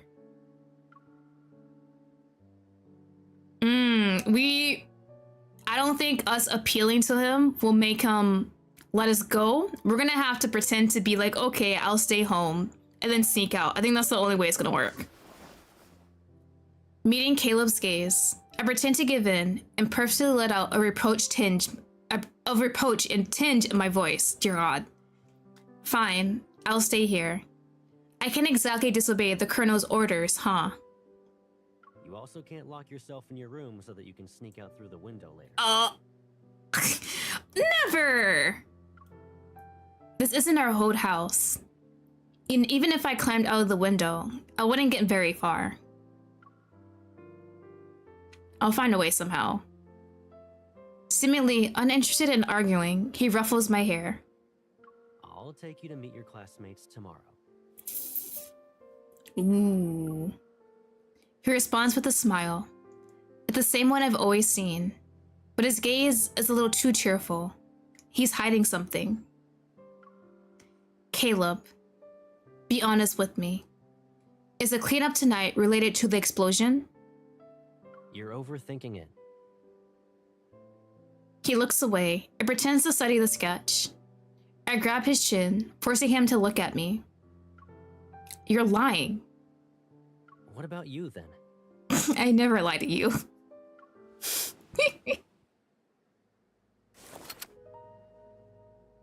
He calmly grabs my right hand and reveals the gun I had put on my waist. Why do you need a gun at a friendly get-together? Ooh, that was kind of quick. Goddamn. That's because I'm worried about encountering a wanderer. His grip on my wrist tightens. Don't forget about the ether core in your body. You're not a normal hunter. And the whole explosion incident is complicated. One wrong move, and you'll be trapped here forever. The fleet isn't just here to investigate the explosion, right? Are you hiding something? In the tense silence, the small auto is oblivious as it continues making noise. After what seems like an eternity, he suddenly lets go. Sorry. Do you remember what I said? Leave it to me. I won't break my promise to you. My lips tighten into a thin smile, and the increase in body temperature that I've been fighting hits me. I slowly lean back and sink into the sofa. I'm sorry. I shouldn't have upset you. Caleb kneels. He takes my wrist that he had grasped earlier and massages it with his thumb. But tonight's operation isn't just a normal patrol. You're unaware of the dangers here. His earnest gaze follows mine when I try to look away. For some reason, this version of Caleb feels like a stranger. Do you really mean it? Cross my heart.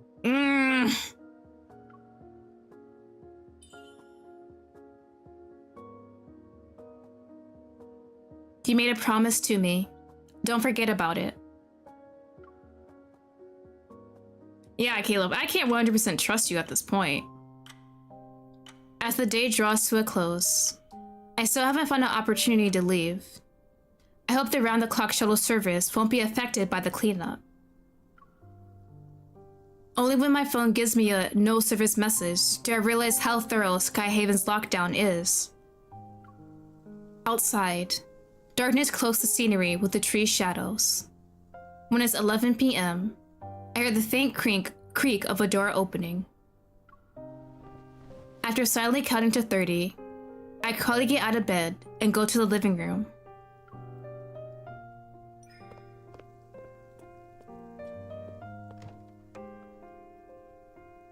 You left yet? No one's here. Only a single wall lamp illuminates the room, and the furniture shadows are plastered on the house's white walls. I let out a sigh of relief and try to find my gun that Caleb put away. Bro even took our gun? Looking for something? Nah! Girl, how we miss him? Ooh. Caleb! You're still here! Maybe we should have waited a bit longer. Caleb stands behind me, his arms crossed. The lights cast irregular patterns on the floor. I was about to leave. Mm-hmm. Go ahead. I'm just getting something to drink. A cup that's filled with water flows over to my side, along with 2 white pills. What are these pills, sir? Hold on. I don't just take medication without knowing what it is and what it does. You were coughing a lot during the day. Did you catch a cold because of yesterday's rain? It's just a small cough. Take some meds before you go back to sleep. Oh, what's in the medication, though? His gaze is calm and gentle, showing no signs of discontent. It's as if my pitiful lie fooled him. Do not take the pills. Do not take the pills. I won't let him worry about me tonight, at least. I put the pills in my mouth and wash down with water. I've emptied the cup in one go. Girls, Damn, why we take the pills?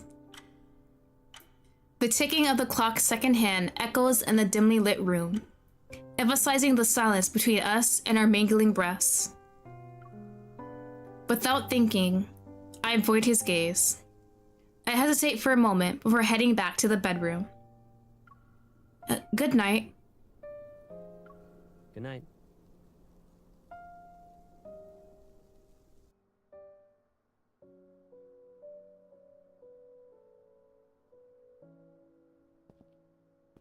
Ooh. Oh, we passed out. Or the pills. Was it actually medicine or did he drug us? Hey.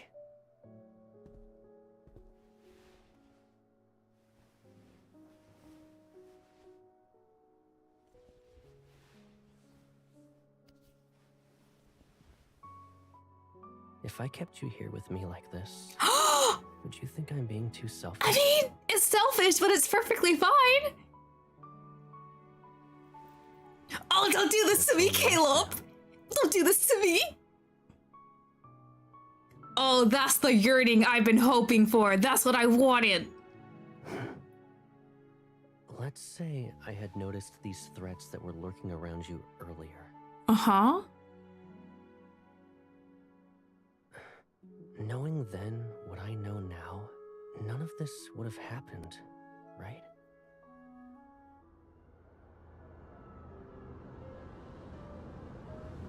Looks like you gotta get going, right?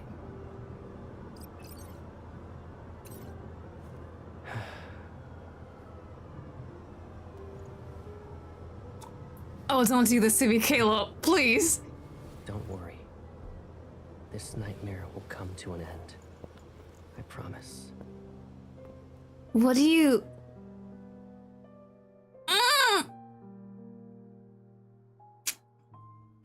Is that the end of the first chapter for him? Well, damn, Caleb! You're definitely hiding a lot of things. You're definitely hiding a lot of things from us. Is there another fight? Or is part... Okay, so I still got another fight. Okay. So let's do these. Oh, I can use... Sorry, Caleb. I gotta use my baby girl. They should be fine battling this without me going anywhere, right? Do I have to do manual or auto for this fight? My cards are leveled up for here. 2 more after this? Okay, alright, I gotta switch it. There we go.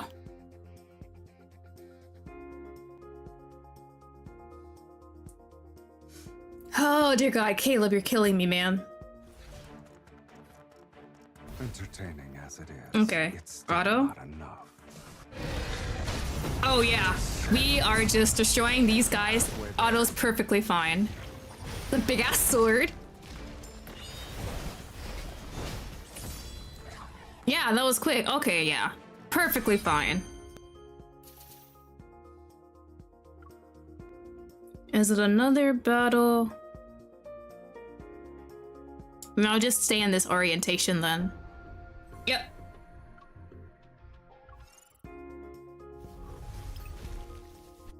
There we go.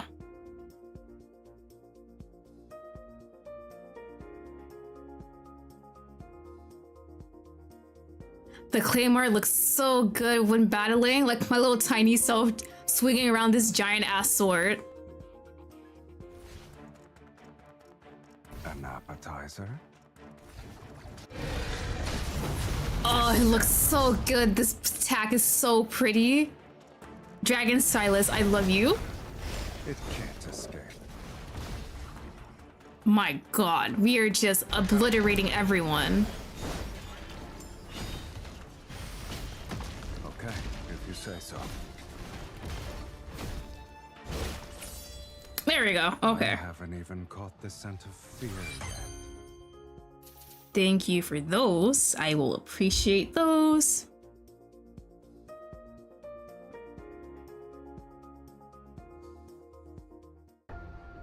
Oh, one more? Okay, hold on. It's one more, I think. We'll go back.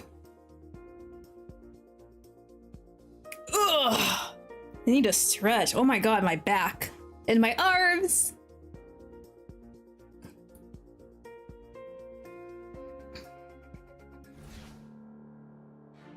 An appetizer? Hey, buddy! Sorry I gotta kill you. Ooh, yeah.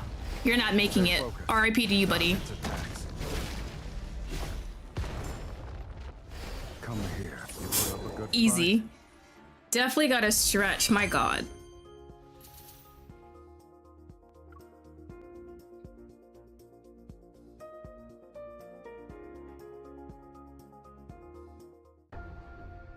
There we go. Okay. Oof. All right, what we got? Like 2 hours? Okay. I think that actually is it for me today. My stitches are definitely irritating me a bit with all this talking.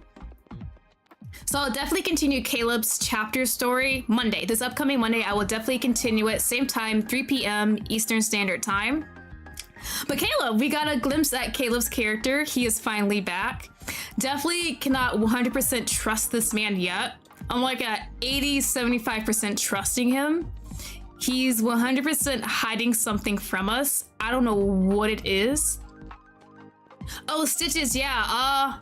I got in a car crash like about a month ago and broke my jaw, so I had to get surgery, and I have stitches on the inside of my mouth, and they are so uncomfortable, and part of my mouth is still a bit numb, so I'm still healing technically.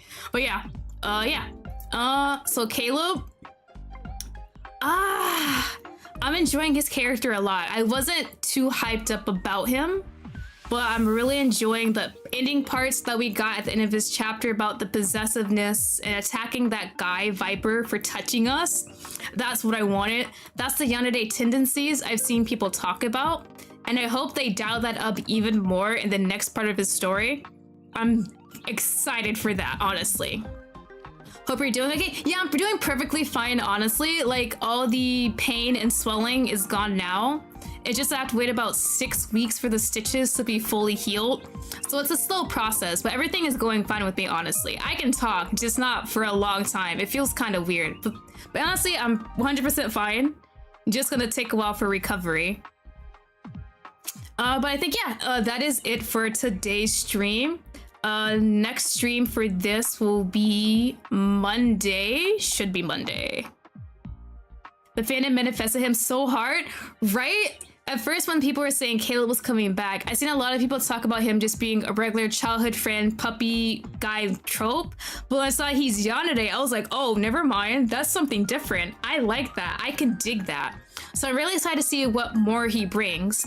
So that is it for today. As I said before, next stream, continuing Caleb's story, is Monday. I will have the waiting room up that day, and then my stream schedule for the week on Sunday.